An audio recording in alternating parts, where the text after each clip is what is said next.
ഇല്ല. പിന്നെ റവന്യൂ സ്റ്റാമ്പിന്റെ കാര്യം ഇപ്പോൾ കൃത്യമായിട്ട് വരുന്നില്ല. പിന്നെ HMC അംഗീകരിച്ചിട്ടില്ല, വെൽഫെയർ ഫണ്ട് അടച്ചിട്ടില്ല തുടങ്ങിയ കാര്യങ്ങളൊക്കെ ഇതിനകത്ത് ഓഡിറ്റ് സെക്ഷനായിട്ട് വന്നിട്ടുണ്ട്.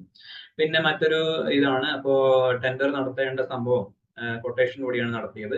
പിന്നെ എഗ്രിമെന്റ് ഇല്ല, കൊട്ടേഷൻ്റെ ആ ഫോർമാറ്റ് ശരിയല്ല, പ്രചാരണം നൽകിയിട്ടില്ല, അങ്ങനെയൊക്കെയുള്ള ഈ കാര്യങ്ങളും ഈ ഒരു MOയ്ക്ക് ഓഡിറ്റ് ഒബ്ജക്ഷൻ ആയിട്ട് വന്നിട്ടുണ്ട്. അപ്പൊ ഇങ്ങനെയുള്ള ഓഡിറ്റ് ഒബ്ജക്ഷനുകളൊന്നും നിങ്ങൾക്ക് വരാതിരിക്കാനായിട്ട് നിങ്ങൾ നോക്കുക. അതുപോലെ തന്നെ കൊട്ടേഷനോ ടെൻഡറോ വിളിക്കാതെയാണ് ഈ പ്രവൃത്തി നടത്തിയിട്ടുള്ളത് എന്നുള്ളതാണ്. പിന്നെ അതുപോലെ തന്നെ എസ്റ്റിമേറ്റ് നേരത്തെ പറഞ്ഞ കാര്യങ്ങളൊന്നും തന്നെ ഇല്ല എന്നുള്ളതാണ്. അപ്പോൾ നേരത്തെ പറഞ്ഞ കാര്യങ്ങളൊക്കെ എന്തൊക്കെയാണ് എന്ന് നോക്കാം. പിന്നെ ഈ പർച്ചേസ് തുടങ്ങിയ കാര്യങ്ങളൊക്കെ കഴിഞ്ഞു കഴിഞ്ഞാൽ ചെറിയ ചെറിയ ചെറിയ ബില്ലുകൾ ഉണ്ടാകും. അപ്പോ ഈ ഒരു MOയ്ക്ക് വന്നിട്ടുള്ള ഒരു ഓഡിറ്റ് ഒബ്ജക്ഷൻ നോക്കുക. അതായത് ഒരു മെഡിക്കൽ ക്യാമ്പ് ഒരു സാംസ്കാരിക നിലയത്തിൽ നടത്തി. അപ്പൊ അവിടത്തേക്ക് കസേര, മേശ എന്നിവ വാടകയ്ക്ക് എടുത്തു. അപ്പൊ സ്വാഭാവികമായിട്ടും ഒരു ഓഡിറ്റേഴ്സിന് തോന്നാവുന്ന ഒരു സംശയമാണ്, എങ്ങനെയാണ് ഒരു സാംസ്കാരിക നിലയത്തിൽ ഇത് നടത്തുമ്പോൾ വീണ്ടും അവിടെ വേണ്ടത്. ഇതിനകത്ത് ഇപ്പൊ ഞാൻ ഈ ഒരു ഓഡിറ്റ് ഒബ്ജക്ഷൻ അനുകൂലിക്കുന്നില്ല. എന്നിരുന്നു കഴിഞ്ഞാലും ഇവർ എഴുതി വെച്ചിട്ടുള്ളത് എങ്ങനെയാണ്, സാംസ്കാരിക നിലയത്തിൽ കസേര ഇല്ല എന്നുള്ള സാക്ഷ്യപത്രം ചിലപ്പോൾ അവിടുത്തെ സെക്രട്ടറി ആയിരിക്കും നൽകേണ്ടത്. അപ്പൊ ഇങ്ങനെ ഓഡിറ്റ് ഒബ്ജക്ഷൻ എഴുതി വെച്ച് കഴിഞ്ഞാൽ നമുക്ക് വേറൊന്നും ചെയ്യാനില്ല. അന്നത്തെ ആ ഒരു സാംസ്കാരിക നിലയത്തിലെ സെക്രട്ടറിയെ വിളിച്ച് അവരെ കൊണ്ട് ഇത് ചെയ്യിക്കുക, ഈ ഒരു ഇത് വെക്കുക എന്നുള്ളതേ പറ്റുള്ളൂ. അപ്പോ ഇങ്ങനെയൊക്കെ ഓഡിറ്റ് ഒബ്ജക്ഷൻ എഴുതി വെക്കുന്നത് കുറച്ച് കഷ്ടമാണ് എന്ന് തന്നെയാണ് എനിക്ക് പറയാനുള്ളത്. എന്നിരുന്നു കഴിഞ്ഞാലും ഇത് വന്നു കഴിഞ്ഞാൽ പിന്നെ നമുക്ക് അതിന്റെ പിറകെ പോകേണ്ടി വരും. പിന്നെ മറ്റൊരു കാര്യം നോക്കുക, നമ്മൾ ചില മീറ്റിംഗ് ഒക്കെ വിളിച്ചിട്ട് നമ്മൾ ചോറ് കൊടുക്കലുണ്ട്. പക്ഷേ എങ്കിൽ ശരിയായ രീതി എന്ന് പറയുന്നത് ഒരു ഫുൾ ഡേ ട്രെയിനിങ്ങിന് ചോറ് കൊടുക്കുക, ലഞ്ച് കൊടുക്കുക എന്നുള്ളതാണ്. അപ്പോൾ 1 മണിക്കൂർ നേരത്തെ യോഗത്തിന് ലഞ്ച് കൊടുത്തത് ശരിയായിട്ടില്ല എന്നുള്ളതാണ് ഇതിനകത്ത് പറഞ്ഞിട്ടുള്ളത്. പിന്നെ വർക്ക് ഡൺ സാറ്റിസ്ഫാക്ടറി എഴുതിയിട്ടില്ല എന്നുള്ളതാണ് ഇവിടെ വന്നിട്ടുള്ള ഒരു ഓഡിറ്റ് ഒബ്ജക്ഷൻ. മറ്റൊരു ഓഡിറ്റ് ഒബ്ജക്ഷൻ നമ്മുടെ സാംസ്കാരിക നിലയത്തിന്റെ കഥ പറഞ്ഞ പോലെ തന്നെ സ്കൂളിൽ ഒരു പിന്നെ ക്ലാസ് നടത്തി. അപ്പൊ അവിടേക്കും കുട്ടികൾക്ക് വേണ്ടിയിട്ട് കസേര വാടകയ്ക്ക് എടുത്തു. അപ്പൊ എന്തുകൊണ്ടാണ് സ്കൂളിൽ നടത്തിയ പരിപാടിക്ക് കസേര വാടകയ്ക്ക് എടുത്തു എന്നുള്ളതാണ് അവർ ചോദിക്കുന്ന ഒരു കാര്യം. അതുപോലെ തന്നെ നേരത്തെ പറഞ്ഞ ഒരു കാര്യമാണ്, നമ്മളെ ഫുഡ് കൊടുക്കുമ്പോൾ അതിന്റെ കൂടെ പങ്കെടുത്തവരുടെ അറ്റൻഡൻസ് വെക്കുക എന്നുള്ളത് മസ്റ്റ് ആണ് എന്നുള്ളത്. അപ്പോൾ ഇതൊക്കെ കണക്ക് കൂട്ടുന്ന ആൾക്കാരും ഓഡിറ്റേഴ്സിന്റെ ഇടയിലുണ്ട് എന്നുള്ളത് നോക്കുക. 43 പേർക്കുള്ള ചായ നമ്മൾ ഓർഡർ ചെയ്തു. നമ്മുടെ നിർഭാഗ്യവശാൽ 38 പേരെ അറ്റൻഡ് ചെയ്തുള്ളൂ. എന്ത് ചെയ്യാൻ സാധിക്കും? ഒന്നും ചെയ്യാൻ സാധിക്കില്ല. 38 പേർക്കുള്ള പൈസ മാത്രമേ നമുക്ക് പാസ്സാക്കാൻ പറ്റുകയുള്ളൂ. 100 രൂപ തിരിച്ചടക്കണമെന്നാണ് അവർ പറയുന്നത്. പിന്നെ ഇത് NAC വാങ്ങിക്കാതെ അല്ലെങ്കിൽ NACയിൽ ഉൾപ്പെടുത്താത്ത കാര്യങ്ങൾ നമ്മൾ വാങ്ങിച്ചതിന്റെയാണ് ഈ കാണുന്ന താഴത്തെ ഓഡിറ്റ് ഒബ്ജക്ഷൻ. അപ്പൊ അങ്ങനെയുള്ള കാര്യങ്ങളും NAC വെച്ചിട്ടാണ് നമ്മൾ എന്തെങ്കിലും വാങ്ങിക്കുന്നത് എങ്കിൽ അപ്പോ നമ്മൾ അവസാനം ബില്ല് വരുമ്പോൾ ഒന്നുകൂടി ഒന്ന് ക്രോസ് ചെക്ക് ചെയ്യുക, NACക്കകത്ത് ഉള്ള കാര്യങ്ങൾ മാത്രമേ വാങ്ങിച്ചിട്ടുള്ളൂ എന്നുള്ളത്. പിന്നെ സ്റ്റോക്ക് ബുക്ക് നമ്മളെപ്പോഴും stock entered in stock register page number എന്നൊക്കെ എഴുതും. പക്ഷെ ഒന്ന് ക്രോസ് ചെക്ക് ചെയ്യണം അവിടെ ആ എൻട്രി വന്നിട്ടുണ്ട് എന്നുള്ളത്. കാരണം ഇങ്ങനെ ഒരു 405 രൂപയുടെ സ്റ്റോക്ക് എൻട്രി നടത്തി, പക്ഷെ അവസാനം അവർ സ്റ്റോക്ക് ഓഡിറ്റേഴ്സ് എടുത്ത് നോക്കി, ആ ബുക്കിനകത്ത് അങ്ങനെ ഒരു എൻട്രിയേ ഇല്ല. അപ്പൊ ആ പൈസ തിരിച്ചടക്കേണ്ടതായിട്ട് വരും. അപ്പൊ ആ രീതിയിലൊക്കെ പ്രശ്നം വരും. ഈ ഒരു ഇനി കാണിക്കുന്ന കുറച്ച് സ്ലൈഡ്സ് ഒരു ടെക്സ്റ്റ് ബുക്ക് ആയിട്ട് തന്നെ ഉപയോഗിക്കാവുന്ന ഒരു കാര്യമാണ്. ഒരു സ്ഥാപനത്തിൽ അവിടെ മണ്ണ് ഇടുന്നതിന് വേണ്ടിയിട്ട് അവർ തീരുമാനിച്ചു. അപ്പൊ ആ മണ്ണ് ഇടുന്ന ഒരു പ്രവൃത്തി നടപ്പിലാക്കിയതിനു ശേഷം വന്നിട്ടുള്ള ഓഡിറ്റ് ഒബ്ജക്ഷൻ ഓരോന്നായിട്ട് പറയുകയാണ്. ആകെ വർക്ക് എന്നുള്ളത് 1,45,800 രൂപയാണ്. അപ്പോൾ നമുക്കറിയാം 1 ലാഖിന്റെ അബവ് ആണ്. 1 ലാഖിന്റെ അബവ് ആണ് ടെൻഡർ ആണ് വേണ്ടത്. പക്ഷെ ഒന്നാമത്തെ കാര്യം, അത് 5 വ്യത്യസ്ത വൗച്ചറുകളായിട്ട് ടെൻഡർ അല്ലാതെ കൊട്ടേഷൻ നടത്തി. അപ്പൊ ഒന്ന് അവിടെ തന്നെ പോയി. രണ്ടാമത്തേത്, അതിനകത്ത് ആ മണ്ണ് നിറയ്ക്കുന്നതിന് പിന്നെ മണ്ണ് നിറച്ച് ഒരു വെയിറ്റിംഗ് ഷെഡ് വാഹനങ്ങൾ പാർക്ക് ചെയ്യുന്നതിന് ഉണ്ടാക്കുകയാണ് ചെയ്തത്. അപ്പോ ഈ 96,000 രൂപ എന്നുള്ളത് ഷെഡ് നിർമ്മിച്ചതിനായി, 32,000 എന്നുള്ളത് മണ്ണിറക്കിയതിനായി. ആകെ ഇതിനായിട്ട് ഒരു തുക ചെലവഴിച്ചതായിട്ട് തന്നിട്ടുള്ളത്, എസ്റ്റിമേറ്റ് കൊടുത്തിട്ടുള്ളത് പിന്നെ 1,28,000 ആണ്. പക്ഷെ അതിനുശേഷം മൊത്തത്തിൽ അതിനേക്കാളും തുക ചെലവായി. അപ്പോൾ ആ ഒരു തുക മെഡിക്കൽ ഓഫീസറുടെ ഒരു ഒബ്ജക്ഷൻ ആയിട്ടാണ് മാറിയിട്ടുള്ളത്. പിന്നെ അതുപോലെ തന്നെ എസ്റ്റിമേറ്റ് തരുമ്പോൾ അതിനകത്ത് അവർ ഇത്ര രൂപയുടെ എമൗണ്ട്, ബാക്കി ഇത്ര GST എന്ന് കാണിക്കും. അപ്പോൾ ആ GST അങ്ങനെ എസ്റ്റിമേറ്റിനകത്ത് കാണിച്ചിട്ടുണ്ടെങ്കിൽ ആ എസ്റ്റിമേറ്റിന്റെ പ്രകാരമുള്ള ഒരു GST ബില്ല് തന്നെ നമ്മൾ വാങ്ങിക്കണം. അല്ലെങ്കിൽ ആ ഒരു എമൗണ്ട് നമ്മളെ ഒരു ഇതായിട്ട് വരും. പിന്നെ ഈ ഒരു വെൽഫെയർ ഫണ്ടിന്റെയും ഇൻകം ടാക്സിന്റെ ഈ ഒരു കാര്യം പറയുന്നുണ്ട്, അത് നമുക്ക് പിന്നീട് കാണാം. പിന്നെ കൊട്ടേഷൻ ഇൻവൈറ്റ് ചെയ്തിട്ടുണ്ട്, ശരി, എന്നാൽ ടെൻഡർ വിളിച്ചിട്ടില്ല, കൊട്ടേഷൻ ഇൻവൈറ്റ് ചെയ്തു. പക്ഷേ കൊട്ടേഷനകത്ത് എന്താണ് ചെയ്യേണ്ടത് എന്നുള്ള കാര്യങ്ങളൊന്നും ഇല്ലാതെ വെറുതെ ഒരു കൊട്ടേഷൻ അങ്ങ് വിളിച്ചു. ഇതും അതിന്റെ ബാക്കി തന്നെയാണ്. ആ കൊട്ടേഷൻ കിട്ടി, പക്ഷെ അതിനകത്ത് തീയതിയോ സമയമോ രേഖപ്പെടുത്തിയിട്ടില്ല. അപ്പോൾ അത് എപ്പോഴാണ് വിളിച്ചതെന്നൊന്നും പറയാൻ പറ്റില്ല. പിന്നെ ഇങ്ങനെ ഒരു പ്രവൃത്തി ആ ആശുപത്രിക്കാര് തീരുമാനിച്ചെങ്കിൽ ചെയ്തു, പക്ഷെ HMC ഇത് അറിഞ്ഞിട്ടുമില്ല, അംഗീകാരം ലഭിച്ചിട്ടുമില്ല. പിന്നെ നേരത്തെ ലോക്കൽ പർച്ചേസ് കമ്മിറ്റിയുടെ കാര്യം പറഞ്ഞു, അങ്ങനെ ഒരു കമ്മിറ്റി കൂടിയിട്ടേ ഇല്ല. പിന്നെ ഈ പ്രവൃത്തിയുടെ ഭാഗമായിട്ട് ഈ 40,500 രൂപയുടെ ചെലവഴിച്ചിട്ട് 101 ലോഡ് മണ്ണ് ഇറക്കിയിട്ടുണ്ട്. അപ്പോൾ ആ മണ്ണ് ഇറക്കുന്ന സമയത്ത് ഇങ്ങനൊരു സാധനം വെക്കണം എന്നാണ് അവർ പറയുന്നത്, റണ്ണിങ് സ്റ്റോക്ക് രജിസ്റ്റർ. ഞാനത് കണ്ടിട്ടില്ല. അപ്പോൾ അങ്ങനെ ഒരു മണ്ണ് ഇറക്കുന്ന കാര്യങ്ങളൊക്കെ ആരെങ്കിലും ചെയ്യാനായിട്ട് ഉപയോഗിക്കുന്നുണ്ടെങ്കിൽ ഇങ്ങനെ ഒരു സാധനം തപ്പിപ്പിടിച്ചിട്ട് വെക്കുക, running stock register, mobile stock register. അപ്പൊ അതായത് ഇവിടെ ചെയ്തതെന്ന് വെച്ച് കഴിഞ്ഞാൽ ആ ഒരു താഴ്ന്നൊരു പ്രദേശമായിരുന്നു, അവിടെ മണ്ണിറക്കി നിരപ്പാക്കി ഇവിടെ ഒരു വാഹനങ്ങൾ പാർക്ക് ചെയ്യുന്നതിനുള്ള ഒരു കുഴി, സോറി, അതും ഒരു ഷെഡ് ഉണ്ടാക്കിയാണ് ചെയ്തത്. അപ്പോൾ ഇങ്ങനെ ഒരു മണ്ണിറക്കുന്ന കാര്യം ചെയ്യുന്നുണ്ടെങ്കിൽ ഇത് ചെയ്യുക എന്നുള്ളതാണ് പറയാനുള്ളത്. പിന്നെ ഏറ്റവും വലിയ കാര്യം എന്ന് വെച്ച് കഴിഞ്ഞാൽ ആ ഒരു ഇത് 9ാമത്തെ എങ്ങാണ്ട് സംഭവമാണ്. ഒരേ ഒരു കാര്യത്തിന് ആ MOക്ക് കിട്ടിയിട്ടുള്ള ഒരു ഓഡിറ്റ് സെക്ഷൻ ആണ്. അപ്പോൾ NHMന്റെ അടുത്തുനിന്ന് പിന്നെ എസ്റ്റിമേറ്റ് വാങ്ങിക്കണം എന്നറിയാം. പക്ഷെങ്കിൽ എന്നിട്ട് അവസാനം സംഭവിക്കുന്നത് വെച്ച് കഴിഞ്ഞാൽ ഇത് കഴിഞ്ഞു, അപ്പൊ നിങ്ങൾ അതിന്റെ കംപ്ലീഷൻ സർട്ടിഫിക്കറ്റ് തരണം എന്ന് പറയും. NHM ചിലപ്പോൾ അത് നമ്മളുടെ ഒരു പരിചയത്തിന്റെ പുറത്ത് നമ്മൾ എഴുതി തരും. പക്ഷെങ്കിൽ ഇത് സൂചിപ്പിക്കുന്ന എന്താണ്, ഇങ്ങനെ ഇത്രയും അപാകങ്ങൾ നടന്നിട്ടും അതൊന്നും നോക്കാതെയാണ് ഈ സാക്ഷ്യപത്രം നൽകിയിട്ടുള്ളത് എന്നുള്ളതാണ് ഓഡിറ്റ് പാർട്ടി അനുമാനിച്ചത്. അപ്പോ അതുപോലെ തന്നെയാണ് വർക്ക് ഡൺ സാറ്റിസ്ഫാക്ടറി കൊടുക്കണം എന്നുള്ളത്. അപ്പോ ഇത് മൊത്തത്തിൽ ഈ ഒരു MOക്ക് ഒരു ഓഡിറ്റ് ലയബിലിറ്റി ആയിട്ട് 1,45,800 ഒരു ഇത് വന്നതായിട്ടാണ് ഇതിനകത്ത് കാണിക്കുന്നത്. ഇത് എങ്ങനെ എഴുതി തീർത്തു, എഴുതി മാറ്റി എന്നുള്ളത് അറിയില്ല. നേരത്തെ പറഞ്ഞ പോലെ തന്നെ ഒരു ലോക്കൽ പർച്ചേസ് കമ്മിറ്റി വേണം എന്ന് പറഞ്ഞു. അപ്പോൾ ഈ ഒരു ലോക്കൽ പർച്ചേസ് കമ്മിറ്റി ഒരു സർട്ടിഫിക്കറ്റ് ആ ഒരു മിനിറ്റ്സിന് താഴെ എഴുതണം. അത് ഇതിനകത്ത് പറഞ്ഞിട്ടുണ്ട്, certified that we dash members of purchase committee എന്ന് പറഞ്ഞ ഒരു സാധനം, അത് നമ്മുടെ ആ ലോക്കൽ പർച്ചേസ് കമ്മിറ്റിയുടെ GOയ്ക്കകത്തുള്ളതാണ്. അപ്പോൾ ലോക്കൽ പർച്ചേസ് കമ്മിറ്റി കൂടിയാൽ മാത്രം പോരാ, അവര് ഈ സംഭവം വാങ്ങിക്കാം എന്ന് അവർ സർട്ടിഫൈ ചെയ്തിട്ട് അതിന്റെ മിനിറ്റ്സിനകത്ത് എഴുതി വെക്കുകയും വേണം. പിന്നെ ഒരു സംഭവമുണ്ട്, നമ്മൾ എപ്പോഴും 15,000 രൂപയ്ക്കുള്ള താഴെയുള്ള വാങ്ങലുകൾ നമ്മൾ എപ്പോഴും സ്വന്തം ഇഷ്ടപ്രകാരം ചെയ്യും, കുഴപ്പമൊന്നുമില്ല. അതായത് അങ്ങനെ 15,000 രൂപയ്ക്ക് താഴെയാണ് വാങ്ങലെങ്കിൽ MOയ്ക്ക് തന്നെ അത് ചെയ്യാം. പക്ഷേ അവിടെ ഒരു സാധനം വേണം, അതായത് I ഇന്നയാള് doctor Sachin, I am personally satisfied that these stores purchased are of the requisite quality and specification and have been purchased from a reliable supplier at a reasonable price. അതായത് ഞാൻ മാർക്കറ്റിലൊക്കെ ഒന്ന് അന്വേഷിച്ചു, 15,000 താഴെയാണെങ്കിലും നമുക്ക് ചിലപ്പോൾ 1,000 രൂപയുടെ അല്ലെങ്കിൽ അങ്ങോട്ടൊക്കെ ഇങ്ങോട്ടൊക്കെ വ്യത്യാസം വരാമല്ലോ. അപ്പോൾ ഗവൺമെന്റിന് സാമ്പത്തിക നഷ്ടം ഉണ്ടായിട്ടുണ്ടോ എന്നാണ് ഗവൺമെന്റ് പരിശോധിക്കാനാണ് ഓഡിറ്റ് വിട്ടിട്ടുള്ളത്. അപ്പോ അതായത് ഈ പർച്ചേസ് അധികാരിയായി ഞാൻ ഒന്ന് മാർക്കറ്റിൽ അന്വേഷിച്ചു, എന്നിട്ട് ആ നല്ല ക്വാളിറ്റിയുടെ സാധനം ഒരു റീസണബിൾ പ്രൈസിനകത്ത് എനിക്ക് കിട്ടിയത് ഇന്നതാണ് എന്ന് നമ്മൾ എപ്പോഴും 15,000 താഴെയുള്ള ഒരു ബില്ലാണ് പാസ്സാക്കുന്നതെങ്കിൽ ഇങ്ങനെ ഒരു സാധനം കൂടി എഴുതി വെക്കണം. ഇത്രയും സെന്റൻസ് എഴുതി വെക്കാനുള്ളതുകൊണ്ട് നമ്മുടെ ഒരു MO ഒരു സീൽ ഉണ്ടാക്കിയിരുന്ന വളരെ നല്ല കാര്യമായിട്ടാണ് എനിക്ക് തോന്നുന്നത്. ഈ സീൽ അവിടെ അടിച്ചിട്ട് താഴെ സൈൻ ചെയ്യുന്നത് നല്ലൊരു കാര്യമായിരിക്കും. പിന്നെ പർച്ചേസുമായിട്ട് ബന്ധപ്പെട്ടിട്ടുള്ള കുറച്ച് പൊതു നിർദ്ദേശങ്ങളാണ് ഒരു ഓഡിറ്റേഴ്സ് എഴുതി കൊടുത്തത്. വൗച്ചർ നമ്പർ രേഖപ്പെടുത്തുന്നത് നമ്മൾ നേരത്തെ പറഞ്ഞു. അതുപോലെ തന്നെ ഈ വൗച്ചർ നമ്പർ തന്നെ ആയിരിക്കണം നമ്മുടെ ക്യാഷ് ബുക്കിനകത്തും കൊണ്ടുവരേണ്ടത്. പിന്നെ വാങ്ങലുകൾക്ക് അതിന്റെ ആ ഒരു റിക്വസ്റ്റ് വാങ്ങിക്കണം. അതുപോലെ തന്നെ ഈ പിന്നെ സാക്ഷ്യപത്രം വേണം, നേരത്തെ പറഞ്ഞത്. പിന്നെ ട്രിപ്പ് ഷീറ്റ് ആണെങ്കിൽ ട്രിപ്പ് ഷീറ്റ് വേണം. പിന്നെ ഒരു കാര്യമാണ് പലപ്പോഴും നമ്മൾ ഈ കൂലി നൽകുന്നത്, അതായത് കിണർ വൃത്തിയാക്കൽ, കാട് വെട്ടിത്തെളിക്കൽ, പൊതുസ്ഥല ശുചീകരിക്കൽ, ഇവയൊക്കെ ചെയ്യുന്നതിന് എങ്ങനെയാണ്, ഏത് റേറ്റിലാണ് നമ്മൾ കൂലി കൊടുക്കുക? അപ്പൊ അതൊരു ഓഡിറ്റ് ഒബ്ജക്ഷനിൽ നിന്ന് എനിക്ക് കിട്ടിയതാണ്. അതായത് തഹസിൽദാരിൽ നിന്നും അവരുടെ കൂലി നിരക്ക് എഴുതി വാങ്ങിക്കണം, അത് പ്രകാരം മാത്രമാണ് നമ്മൾ ചെയ്യേണ്ടത്. ഒപ്പം തന്നെ ഇങ്ങനെ ഒരു ദിവസക്കൂലിയാണ് നമ്മൾ ചെയ്യുന്നതെങ്കിൽ ഒരു മസ്റ്റർ റോളും കൂടെ നമ്മൾ വെക്കണം. ആ മസ്റ്റർ റോളിന്റെ ഫോർമാറ്റ് നമ്മുടെ KGMയുടെ സൈറ്റിനകത്തുണ്ട്. പിന്നെ റെസിപ്റ്റ് ബുക്ക്, ഇത് HMCന്റെ വരുന്നതാണ്. ക്യാഷ് ബുക്കിന്റെ റെസിപ്റ്റ് ബുക്ക് സ്റ്റോക്ക് എടുക്കേണ്ടത് HMC ആണ് എന്നുള്ളതാണ്. പിന്നെ വാഹനം, ഞാൻ ഈ ക്ലാസ് പ്രധാനമായിട്ടും PFC MOസിനെ ഉദ്ദേശിച്ചിട്ടാണ്. കാരണം വലിയ മെഡിക്കൽ ഓഫീസ് സൂപ്രണ്ടന്മാർക്കൊക്കെ കൂടുതൽ എക്സ്പീരിയൻസ്ഡ് ആവും, അവർക്ക് അത്രയും ഉണ്ടാകില്ല എന്നുള്ളതുകൊണ്ട് അങ്ങനത്തെ കാര്യങ്ങളൊന്നും ഇതിനകത്ത് ഉൾപ്പെടുത്തിയിട്ടില്ല. വാഹനം പലപ്പോഴും PFCയിൽ കുറവാണ്, എന്നാലും നിർഭാഗ്യവശാൽ ചില MOമാരെങ്കിലും അത് അനുഭവിക്കുന്നുണ്ട്. ഇത് പൾസ് പോളിയോന്റെ ഒരു വാഹനത്തിന്റെ കാര്യമാണ്, സ്വന്തം വാഹനത്തിന്റെ അല്ല.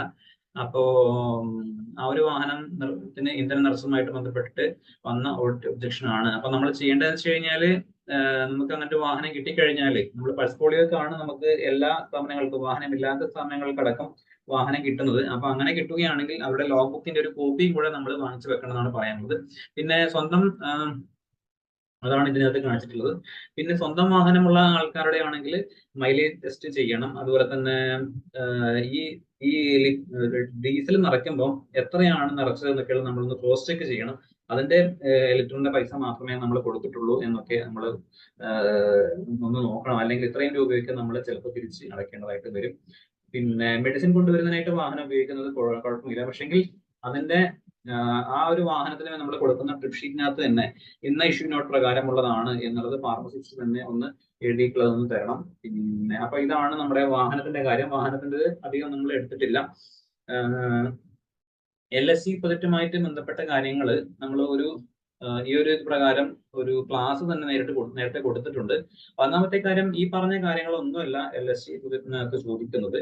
അതിനകത്ത് LSC പ്രൊജക്ട് മാനുവൽ എന്നുള്ളൊരു മാനുവൽ ഉണ്ട്. അതുപോലെ തന്നെ അതിനകത്ത് അതാണ് നമ്മളെ store purchase LSC procurement manual ഉണ്ട്. നമ്മുടെ സ്റ്റോർ പർച്ചേസ് റൂൾസിനകത്ത് പകരം അവർ ഉപയോഗിക്കുന്നതാണ്. അതിനകത്ത് വ്യത്യാസമുണ്ട്. കാരണം നേരത്തെ പറഞ്ഞ പോലെ തന്നെ 15,000-ന് മുകളിലുള്ള കാര്യങ്ങൾക്ക് ആണ് നമ്മൾ കൊട്ടേഷൻ വിളിക്കേണ്ടത് എങ്കിൽ LSC പ്രൊക്യൂർമെന്റ് മാനുവൽ പറയുന്നത് 5,000-ന് മുകളിലുള്ള എല്ലാ പർച്ചേസുകളും കൊട്ടേഷൻ വഴിയാണ് എന്നുള്ളതാണ്. അത് തന്നെ ഗ്രാമപഞ്ചായത്ത്, ജില്ലാ പഞ്ചായത്ത്, മുനിസിപ്പാലിറ്റി ഇവയൊക്കെ അനുസരിച്ച് മാറ്റവുമുണ്ട്.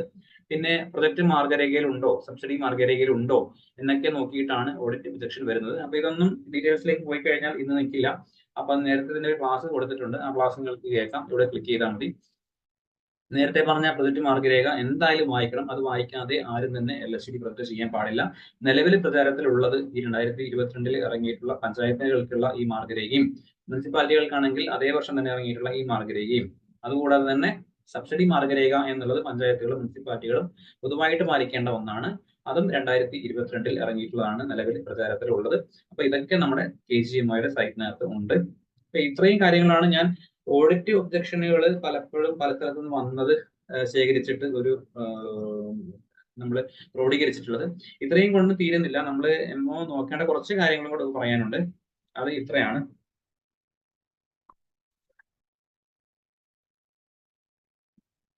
ഒന്ന്, ഏത് സിവിൽ പ്രവൃത്തി ആണെങ്കിലും നമ്മൾ ഒരു construction workers welfare board cess അടക്കാനുണ്ട്.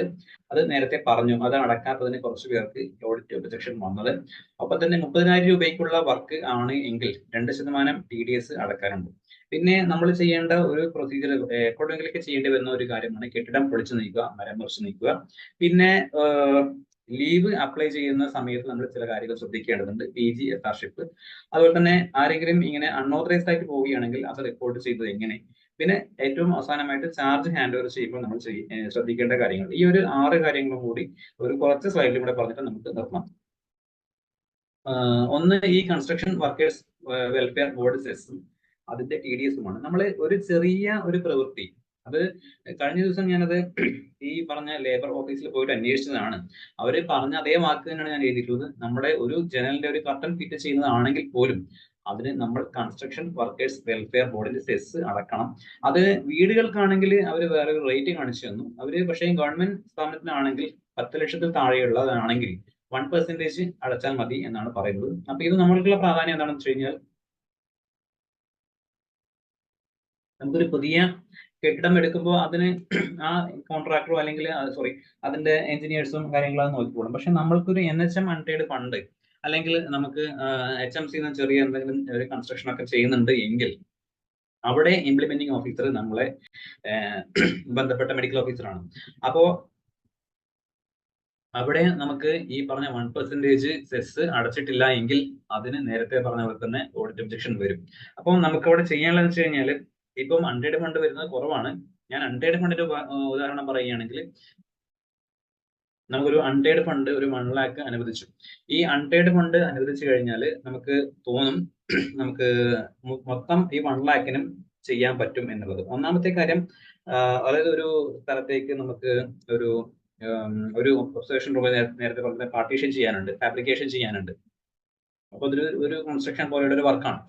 അപ്പൊ അതിനകത്ത് നമുക്ക് ഈ 1 lakhന് നമുക്ക് അവിടെ അത് ചെയ്യാൻ പറ്റില്ല എന്നുള്ളതാണ് ഒന്നാമത്തെ കാര്യം. ഒന്ന്, GST എന്നുള്ള രീതിയിൽ കുറച്ച് തുക പോകും. അതൊന്ന്. രണ്ടാമത്തേത്, ഈ പറഞ്ഞ കൺസ്ട്രക്ഷൻ വർക്കേഴ്സ് വെൽഫെയർ ഫണ്ട് എന്നുള്ള രീതിയിൽ 1%, അതായത് നമ്മൾ അതിന്റെ 1000 rupees അങ്ങോട്ടേക്ക് അടക്കണം. പിന്നെ ഒരു 2% TDS അടക്കണം. അപ്പൊ ശരിക്കും പറഞ്ഞു കഴിഞ്ഞാൽ 97,000 മാത്രമേ നമുക്ക് വർക്ക് ചെയ്യാൻ പറ്റുള്ളൂ. 1 lakhന് വർക്ക് ചെയ്തിട്ടുണ്ടെങ്കിൽ ബാക്കി 3000 രൂപ ചിലപ്പോൾ എംഒ എടുത്ത് അടക്കേണ്ടി വരും പിന്നീട് ഓഡിറ്റ് വരുമ്പോൾ. ഈ construction workers welfare board cess അടക്കുന്നത് ഈ ഒരു ഇതിൽ ഓൺലൈൻ ആയിട്ടോ DD ആയിട്ടൊക്കെ അടക്കാം. പിന്നെ TDS on civil works 194C എന്നുള്ള ഒരു IT സെക്ഷൻ ആണ് അടക്കുന്നത്. അത് ആ ഒരു പറഞ്ഞു കൊടുത്തു കഴിഞ്ഞാൽ നമുക്ക് SBI ചെല്ലാൻ വഴി അടക്കാൻ പറ്റും.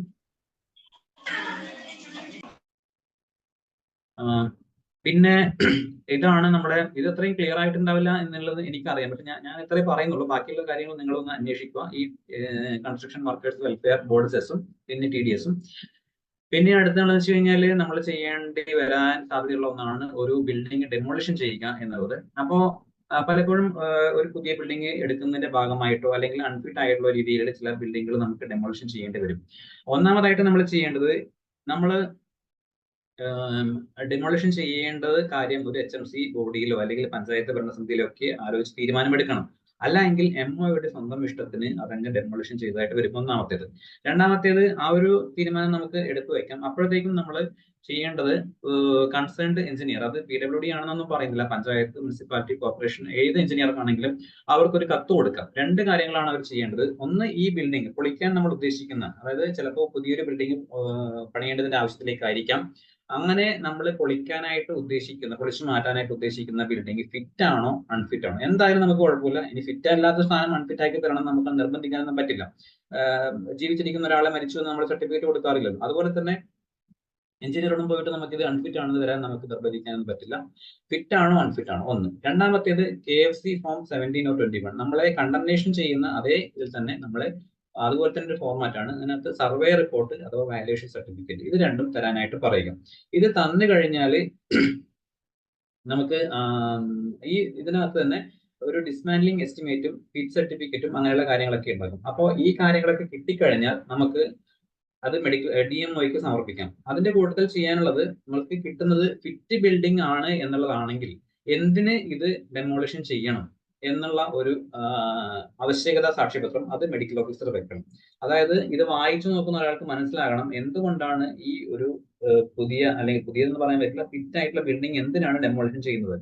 അപ്പൊ അതായത് ഈ ഭയങ്കരമായിട്ട് ആൾക്കാർക്ക് ആവശ്യമുണ്ട്, അപ്പോൾ ഒരുപാട് സേവനങ്ങൾ കൂടി വരികയാണ്, പുതിയ ബിൽഡിംഗ് ഉണ്ടാക്കണം എന്നൊക്കെ പറഞ്ഞിട്ടുള്ള കഥ നമുക്ക് അവിടെ എഴുതി പിടിപ്പിക്കാം. ആ ഒരു എസെൻഷ്യാലിറ്റി സർട്ടിഫിക്കറ്റ് അതിന്റെ കൂടെ വെക്കണം. പിന്നെ ഈ കിട്ടിയ fit unfit certificate, valuation certificate, ഇതൊക്കെ നമുക്ക് DMOയിലേക്ക് അയക്കാം. DMO അത് DHSലേക്ക് അയക്കും. DHSൽ നിന്നും ഫിറ്റ് ബിൽഡിംഗ് ആണ് എങ്കിൽ ഗവൺമെന്റിൽ പോയി, അൺഫിറ്റ് ആണെങ്കിൽ DHS തന്നെ ഈ പെർമിഷൻ തരും. ആ പെർമിഷൻ നമുക്ക് കിട്ടിയതിനു ശേഷം മാത്രമേ നമ്മൾക്ക് ഈ ബിൽഡിംഗ് ഡെമോളിഷൻ ചെയ്യാൻ പാടുള്ളൂ. പിന്നെ അത് ശേഷം കുറെ കാര്യങ്ങളുണ്ട്. ഇത് മുഴുവനും ഈ ഒരു സെഷനകത്ത് അല്ലെങ്കിൽ ഈ സ്ലൈഡിനകത്ത് കൊടുത്തിട്ടില്ല. അതായത് ഇതിന്റെ പൈസ അടക്കേണ്ടത് എവിടെ, ഇതിന്റെ ബാക്കി കാര്യങ്ങളൊക്കെ എങ്ങനെ എന്നുള്ളത് അത് ഈ ലിങ്കിനകത്തുണ്ട്. അപ്പോൾ അത് കൂടുതൽ കാര്യങ്ങൾ ഇവിടെ പറയുന്നില്ല. പിന്നെ രണ്ടാമത്തേത്, നമുക്ക് ചെയ്യേണ്ട ഒരു പ്രൊസീജിയർ ആയിരിക്കാം മരം മുറിച്ച് നീക്കുന്നത്. മരം മുറിച്ച് നീക്കുമ്പോൾ നമ്മൾ ചെയ്യേണ്ട കുറച്ച് കാര്യങ്ങളുണ്ട്. മരം മുറിച്ച് നീക്കുന്നതിന് നമ്മൾക്ക് ട്രീ കമ്മിറ്റി ഉണ്ട്. പക്ഷെ ട്രീ കമ്മിറ്റി ചെയ്യുന്നത് ഭീഷണിയായിട്ടുള്ള മരത്തിന്റെ ശിഖരങ്ങളാണ് അവർക്ക് മുറിച്ച് നീക്കാനായിട്ട് സാധിക്കുന്നത്. അപ്പോ ആ ട്രീ കമ്മിറ്റി വെച്ച് ചെയ്യാം. പിന്നെ അല്ലാതെ നമുക്ക് ചിലപ്പോൾ ഈ പറഞ്ഞ പോലെ തന്നെ പലപ്പോഴും പുതിയ ബിൽഡിംഗ് ഉണ്ടാക്കുന്നതിന്റെ ഭാഗമായിട്ടായിരിക്കും മരം മുറിച്ച് നീക്കേണ്ടത്. അപ്പോ ശരിക്കും പറഞ്ഞു കഴിഞ്ഞാൽ അത്തരത്തിലുള്ള ഒരു മരം നമുക്ക് അങ്ങനെ വെറുതെ മുറിക്കാമെന്ന് ചോദിച്ചു കഴിഞ്ഞാൽ നമ്മുടെ മരത്തിന് ഒരു നമ്പറൊക്കെ ഇട്ട് ആർട്ടിയിൽ ഉണ്ടെങ്കിൽ മാത്രമേ നമുക്ക് ശരിക്കും പറഞ്ഞു കഴിഞ്ഞാൽ അതിനകത്തൊരു ലയബിലിറ്റി വരുന്നുള്ളൂ. പക്ഷെ അതേസമയം തന്നെ നമ്മൾക്കറിയാം നമ്മുടെ പല ഇതിനകത്തുള്ള മരങ്ങൾക്കും നമ്മൾ നമ്പറൊന്നുമില്ല. പക്ഷെ എന്നിരുന്നു കഴിഞ്ഞാലും അതിന് എന്തെങ്കിലും രീതിയിൽ ആരെങ്കിലും വിവരാവകാശമോ അല്ലെങ്കിൽ പരാതിയൊക്കെ കൊടുത്തു കഴിഞ്ഞാൽ നമ്മൾ പ്രൊസീജിയർ പാലിച്ചിട്ടില്ല എന്നുള്ളത് വരും. അപ്പൊ പ്രൊസീജിയർ മുഴുവൻ ഞാൻ ഇവിടെ വിശദീകരിക്കുന്നില്ല. സോഷ്യൽ ഫോറസ്റ്റിന്റെ അടുത്ത് നിന്ന് അനുമതി വാങ്ങിക്കണം, അവർ വാല്യുവേഷൻ ചെയ്യണം, അതിനുശേഷം നമ്മൾ ലേലം വിളിക്കണം, അങ്ങനെയൊക്കെയുള്ള കാര്യങ്ങളാണ്. അതൊക്കെ ഈ ലിങ്കിനകത്തുണ്ട്. അപ്പൊ ആ കാര്യങ്ങൾ നിങ്ങൾ പോയി വായിക്കേണ്ടതാണ് നിങ്ങൾക്ക് ഈ മരംമുറിയുടെ പേരിലുള്ള ഓഡിറ്റ് ഇൻസ്ട്രക്ഷൻ ഒഴിവാക്കുന്നതിനായിട്ട്. രണ്ടാമത്തേത്, ഈ ഒരു ലീവ് PG SRഷിപ്പ് തുടങ്ങിയതിന്റെ ലീവ് അപ്ലൈ ചെയ്യുന്നത് എങ്ങനെയാണെന്നുള്ളതാണ്. സർവീസിൽ ഇരിക്കുന്ന ആൾക്കാർ എങ്ങനെയാണ് ലീവ് അപ്ലൈ ചെയ്യുക എന്നുള്ളതാണ്. PG SRഷിപ്പ് അതൊക്കെ ചെയ്യണം എന്നുണ്ടെങ്കിൽ നമ്മൾ ആദ്യം തന്നെ DHSന്റെ NOC വാങ്ങിക്കണം. ആ NOC കിട്ടിയ ശേഷം മാത്രമേ നമ്മൾ റിലീവ് ആകാൻ പാടുള്ളൂ. NOC കിട്ടാതെ നിങ്ങൾ ആരെങ്കിലും റിലീവ് ആക്കുകയോ അല്ലെങ്കിൽ നിങ്ങൾ റിലീവ് ആയി പോവുകയോ ചെയ്യുകയാണെങ്കിൽ അതൊരു അൺഓതറൈസ്ഡ് ആബ്സെൻസ് ആയിട്ട് മാറും. അപ്പോൾ റിലീവ് ആയതിനു ശേഷം നമ്മൾക്ക് ലീവിന് അപേക്ഷിക്കാം. ലീവിന് അപേക്ഷിക്കുമ്പോൾ ഒരു ഡോക്യുമെന്റ് ഉണ്ട്, ഇത് നിങ്ങൾക്ക് അയച്ചു തരാൻ അതിന്റെ കോപ്പി ഡൗൺലോഡ് ചെയ്തെടുക്കാം. ഈ പറഞ്ഞ കാര്യങ്ങളൊക്കെ വെച്ചിട്ട് വേണം നമ്മൾ ലീവിന് അപ്ലൈ ചെയ്യേണ്ടത്. ഇതൊക്കെ ആയിട്ട് നമ്മൾ ലീവിന് നമ്മുടെ സ്ഥാപനത്തിൽ ഇതിന് 4 കോപ്പി കൊടുക്കുക. അത് DMOയിലേക്ക് അയക്കും, DHSലേക്ക് അയക്കും. PG അല്ലെങ്കിൽ SRഷിപ്പിന്റെ ലീവ് എന്നുള്ളത് 6 മാസത്തിൽ കൂടുതലുള്ള ലീവാണ്. അത് ഗവൺമെന്റ് ആണ് പാസ്സാക്കേണ്ടത്. ഗവൺമെന്റ് പാസ്സാക്കി കഴിഞ്ഞാൽ ഗവൺമെന്റ് നിങ്ങൾക്ക് അയച്ചു തരില്ല. പകരം ഗവൺമെന്റിന് സൈറ്റ് ഉണ്ട്, ഈ ഓഫീസിന്റെ സൈറ്റ്, അതിനകത്ത് ഇടുവാണ് ചെയ്യുക. അപ്പൊ അതിനകത്ത് അത് വരും. അപ്പോ അത് വന്നു കഴിഞ്ഞ് അങ്ങനെ, അതായത് നമ്മൾ വിചാരിക്കാന്ന് വെച്ച് കഴിഞ്ഞാൽ PG ചെയ്യാൻ പോയി നമ്മൾ ലീവ് കൊടുത്തു, നമുക്ക് ലീവ് കിട്ടും. ഒരിക്കലും കിട്ടില്ല. അങ്ങനെയല്ല, ലീവ് വെറുതെ കിട്ടില്ല. നമ്മൾ ഇതിന്റെ പിറകെ പോയാലേ ഇത് ഗവൺമെന്റ് ജിയോ ആയിട്ട് വരണം എന്നുള്ള കാര്യം നമ്മുടെ മനസ്സിനകത്ത് ഉണ്ടാവണം. അതുപോലെ തന്നെ NOC വാങ്ങിക്കാതെ ഒരിക്കലും നമ്മൾ PG SRഷിപ്പ് ചെയ്യാൻ പാടില്ല എന്നുള്ളത് നമ്മുടെ മനസ്സിനകത്ത് ഉണ്ടാവണം. നമുക്കറിയാം പെട്ടെന്ന്, അതായത് നമ്മളെ അലോട്ട്മെന്റ് കിട്ടിക്കഴിഞ്ഞാൽ ഇന്ന ദിവസത്തിൽ ജോയിൻ ചെയ്യണം എന്നൊക്കെ ആയിരിക്കും വരിക. പക്ഷേ നിർബന്ധമായിട്ടും നമ്മൾ NOC വാങ്ങിച്ചിട്ടേ പോകാവൂ. പിന്നെ ഈ PGക്ക് പോയിട്ടുള്ള ആൾക്കാർ പിന്നെ ഈ ഭാഗത്തേക്ക് തിരിഞ്ഞു നോക്കാറില്ല. വേറൊന്നും കൊണ്ടല്ല, അവർക്ക് സമയം ഉണ്ടാവില്ല എന്നുള്ളതാണ്. പക്ഷേ ഈ ലീവ് കൃത്യമായിട്ട് അയക്കുകയും, ലീവ് ഞാൻ പറഞ്ഞ പോലെ തന്നെ 6 മാസത്തിൽ കൂടുതലായതുകൊണ്ട് ഗവൺമെന്റ് ആണ് പാസ്സാക്കേണ്ടത്. ഗവൺമെന്റ് അത് പാസ്സാക്കി വന്നിട്ട് അത് ഉത്തരവായിട്ട് ഒരു ഗവൺമെന്റ് ഓർഡർ ആയിട്ട്, നിങ്ങളുടെ പേരിലുള്ള ഒരു ഗവൺമെന്റ് ഓർഡർ ആയിട്ട് വരുന്നുണ്ട് എന്ന് നിങ്ങൾ ഉറപ്പുവരുത്തണം. ഇല്ലെങ്കിൽ നിങ്ങൾക്ക് തിരിച്ചു വന്നു കഴിഞ്ഞാൽ ഇൻക്രിമെന്റോ സാലറി കിട്ടും, പക്ഷേ ഇൻക്രിമെന്റ് ഒന്നും കിട്ടൂല. അപ്പൊ അങ്ങനെയുള്ള ഒരു ബുദ്ധിമുട്ടുണ്ട്. പിന്നെ അതുപോലെ തന്നെ ഇത് സർവീസിൽ ഇരിക്കുന്നവര് ലീവ് പോകുന്ന സമയത്ത്, ലീവ് കഴിഞ്ഞിട്ട് അവർ തിരിച്ചു വരുമ്പോഴത്തേക്കും അവർക്ക് തിരിച്ച് ജോയിൻ ചെയ്യാനുള്ള ഒരു എലിജിബിലിറ്റി ഉണ്ട്. പക്ഷേ അവർ തിരിച്ച് കൃത്യമായിട്ട് ജോയിൻ ചെയ്യണമെങ്കിൽ ഈ റീസെന്റ് ആയിട്ടുള്ള ഒരു കഴിഞ്ഞ മുന്നത്തെ വർഷം ഇറങ്ങിയിട്ടുള്ള ഓർഡർ പറയുന്നത്, നമ്മൾ 2 months മുന്നേ നമ്മുടെ DHSന് ഒരു ലെറ്റർ കൊടുക്കണം. അതായത് നമ്മളെ ലീവ് ഇന്ന പീരീഡിൽ തീരാൻ പോവുകയാണ്, അപ്പൊ നമ്മളെ കൃത്യമായിട്ട് ജോയിൻ ചെയ്യിപ്പിക്കണം എന്നൊരു ലെറ്റർ കൊടുക്കണം എന്നാണ് ഈ ഫൈനാൻസിന്റെ ഒരു ഉത്തരവാണ്, അത് സർക്കുലർ ആണ് അതിനകത്ത് പറയുന്നത്. അപ്പോൾ അത് കൂടാതെ തന്നെ നമ്മൾ അങ്ങനെ കൊടുത്ത സാധനത്തിന്റെ ഒരു കോപ്പി എന്തായാലും നമ്മൾക്ക് വേണം. കാരണം ഇതിനകത്തുള്ള ഒരു പ്രശ്നം ഇപ്പൊ കുറച്ച് ആൾക്കാർ അനുഭവിക്കുന്നതാണ്. അതായത് 2 മാസം മുന്നേ അവർ ചിലപ്പോൾ അപ്ലിക്കേഷൻ കൊടുത്തിട്ടുണ്ടാവാം, കൊടുത്തിട്ടില്ലാതിരിക്കാം. ഒരു ജൂൺ 20-നാണ് അവർക്ക് റീജോയിൻ ചെയ്യേണ്ടതെങ്കിൽ ചിലപ്പോൾ അവരുടെ ഓർഡർ ചിലപ്പോൾ DHS അടിക്കുന്നത് അതിനുശേഷമായിരിക്കാം. അപ്പൊ ഒരു ജൂലൈ 1-നായിരിക്കും അവര് ജോയിൻ ചെയ്യുന്നത്. അങ്ങനെയാണെങ്കിൽ ആ 10 ദിവസം അവരെ ലീവ് തീർന്നു, അതായത് ഗവൺമെന്റ് അവരെ ലീവ് പാസ്സാക്കി ജൂൺ 19 വരെ. ആ ജൂൺ 19 തൊട്ട് പിന്നീടുള്ള 11 ദിവസം അവര് പുറത്തായിരുന്നു. അതായത് ആ 11 ദിവസം അവരെവിടെയുമല്ല, ലീവ് ഗവൺമെന്റ് പാസ്സാക്കിയ ലീവിനകത്തുമില്ല, ജൂലൈ 1 അവർ റീജോയിൻ ചെയ്തപ്പോൾ ആ സ്ഥാപനത്തിലുമില്ല. അപ്പൊ ആ പീരീഡ് റെഗുലറൈസ് ചെയ്ത് കിട്ടണം എന്നുണ്ടെങ്കിൽ ഈ നിർബന്ധമായിട്ടും 2 മാസം മുന്നേ, അതായത് ജൂൺ 20-നും 2 മാസം മുന്നേ, ഏപ്രിൽ 20-ന് മുന്നേ അവർ DHSൽ ഒരു അപ്ലിക്കേഷൻ കൊടുത്തിട്ടുണ്ടായിരിക്കണം. ഒപ്പം തന്നെ അത് കൊടുത്തു എന്നുള്ളതിന്റെ പ്രൂഫ് വെക്കണം. ഇല്ലെങ്കിൽ അത് വലിയ ബുദ്ധിമുട്ടാകും. ഒരു കാര്യം കൂടിയുണ്ട്, ഈ പോകുന്ന സർവീസിൽ നിന്നും ലീവിൽ ഇത്തരത്തിൽ പോകുന്ന ആൾക്കാരൊക്കെ തന്നെ SLI, GAS ഇവയൊക്കെ ഉണ്ടായിരിക്കും. അപ്പൊ ഈ SLIയുടെ കാര്യം മറന്നുപോകാൻ പാടില്ല. തുടർച്ചയായിട്ട് നമ്മൾ 6 മാസം SLI അടച്ചിട്ടില്ല എങ്കിൽ അത് ലാപ്സ് ആകും. ആ തുക നഷ്ടപ്പെടില്ല, പക്ഷെങ്കിൽ ആ പോളിസി നമുക്ക് പിന്നെ കിട്ടില്ല. നമ്മൾ വേറൊരു പോളിസി നമ്മൾ എടുക്കേണ്ടി വരും. നേരത്തെ അടച്ച തുക നമുക്ക് നമ്മൾ റിട്ടയർമെന്റ് സമയത്തോ അല്ലെങ്കിൽ നമ്മുടെ പോളിസി മെച്ചൂർ ആകുന്ന സമയത്തോ നമുക്ക് കിട്ടും. SLI ആണെങ്കിൽ, SLI GAS ആണ് ഇതിനകത്ത് നമ്മൾ സ്ഥിരമായിട്ട് അടക്കുന്ന ഒരു കാര്യം വരുന്നത്. SLI ആണെങ്കിൽ നമുക്ക് 1 വർഷം വരെ മുൻകൂറായിട്ട് ഡിസ്ട്രിക്ട് ഇൻഷുറൻസ് ഓഫീസിൽ അടക്കാം. പക്ഷെ നമ്മുടെ അതുവരെ അടച്ച എല്ലാ എൻട്രിയും കംപ്ലീറ്റ് ആക്കിയിട്ട് അവിടെ കൊണ്ടുപോയാൽ മാത്രമേ അവരെ അത് എടുക്കുകയുള്ളൂ. ഞാൻ ഈ അടുത്ത് പോയതാണ്, പഴയ ഏതെങ്കിലും എൻട്രി ഞാൻ ലീവ് എടുത്തുകൊണ്ടല്ല, വേറൊരു കാര്യത്തിൽ കൊണ്ടുവന്നപ്പോഴാണ്. അപ്പോൾ അതുപോലെ തന്നെ അതിന്റെ ഫോട്ടോ കോപ്പിയും കൊണ്ടുപോകണം. അങ്ങനെ 3 വർഷത്തിന്റെ ഒരു PG കോഴ്സിന് ചേർന്നവരാണെങ്കിൽ ഓരോ വർഷവും ഇങ്ങനെ അടക്കാൻ മറന്നു പോകരുത്. അത് അടച്ചിട്ടില്ല എന്നുണ്ടെങ്കിൽ അതിന്റെ ഒരു പ്രശ്നം എന്ന് വെച്ച് കഴിഞ്ഞാൽ, അത് ലാസ്റ്റ് പറയുന്നുണ്ട്, GASലേക്ക് വരാം. GASലാണെങ്കിൽ നമുക്ക് മുൻകൂറായിട്ട് അടക്കാൻ പറ്റില്ല. നമ്മൾ ലീവ് കഴിഞ്ഞ് ജോയിൻ ചെയ്ത ശേഷം നമ്മളെ ഡിസ്ട്രിക്ട് ഇൻഷുറൻസ് ഓഫീസിൽ പോയിട്ട് അടക്കാം. GPAIS ആണ്, പേഴ്സണൽ ആക്സിഡന്റ് ഇൻഷുറൻസ് ആണ്. അത് വേണമെന്നുണ്ടെങ്കിൽ നമുക്ക് നമ്മുടെ ലീവിലുള്ള സ്ഥാനത്തിൽ TR5 അടയ്ക്കാൻ പറ്റും. അപ്പോ ഇത് ഒന്നും അടച്ചിട്ടില്ല എന്നുണ്ടെങ്കിൽ നമുക്ക് എന്ത് പറ്റും എന്ന് ചോദിച്ചു കഴിഞ്ഞാൽ പോളിസി റിവൈവൽ ചെയ്യേണ്ടി വരും. GASന്റെ കാര്യത്തിലാണെങ്കിൽ പോളിസി റിവൈവൽ ചെയ്യുന്നത് നമുക്ക് ഡിസ്ട്രിക്ട് ഇൻഷുറൻസ് ഓഫീസിൽ പോയിട്ട് അത് ചെയ്യേണ്ടി വരും. SLI ആണെങ്കിൽ അതിന്റെ പിന്നെ ഇൻട്രസ്റ്റ് അടക്കം നമ്മൾ പിന്നെ അടയ്ക്കേണ്ടും. എപ്പോഴൊക്കെയാണ്? 6 മാസം വരെ. 6 മാസത്തിന് തുടർച്ചയായിട്ട് അടക്കുകയാണെങ്കിൽ പിന്നെ ആ സാലറി അത് ലാപ്സ് ആയതായിട്ടാണ് കണക്ക് കൂട്ടുക. പക്ഷേ ഒരു കാര്യമുണ്ട്, നമ്മുടെ സ്പാർക്ക് അക്കൗണ്ടിനകത്ത് ഈ ലാപ്സ് ആയ പോളിസീന്റെ അക്കൗണ്ട് നമ്പർ അതുപോലെ ഉണ്ടാകും. അപ്പൊ നമ്മൾ സാലറി ഡിഡക്ട് ചെയ്യുമ്പോൾ ആ ഡിഡക്ഷൻ ആയിട്ട് അതിനകത്തുനിന്ന് എമൗണ്ട് ഇപ്പം 500 1000 ആണെങ്കിൽ അതുപോലെ തുടർച്ചയായിട്ട് ഡിഡക്റ്റ് ആവുന്നുണ്ടാകും സ്പാർക്കിനകത്ത്. പക്ഷേങ്കിൽ ഒരിക്കലും അത് ഇൻഷുറൻസിൽ കയറുന്നുണ്ടാവില്ല. കാരണം ഇൻഷുറൻസ് ഓഫീസറുടെ ഇത് പ്രകാരം അത് ലാപ്സ് ആയ പോളിസിയാണ്. അപ്പോൾ എത്രയും പെട്ടെന്ന് അങ്ങനെ ലാപ്സ് ആവുകയാണെങ്കിൽ അത് റിവൈവ് ചെയ്യണം.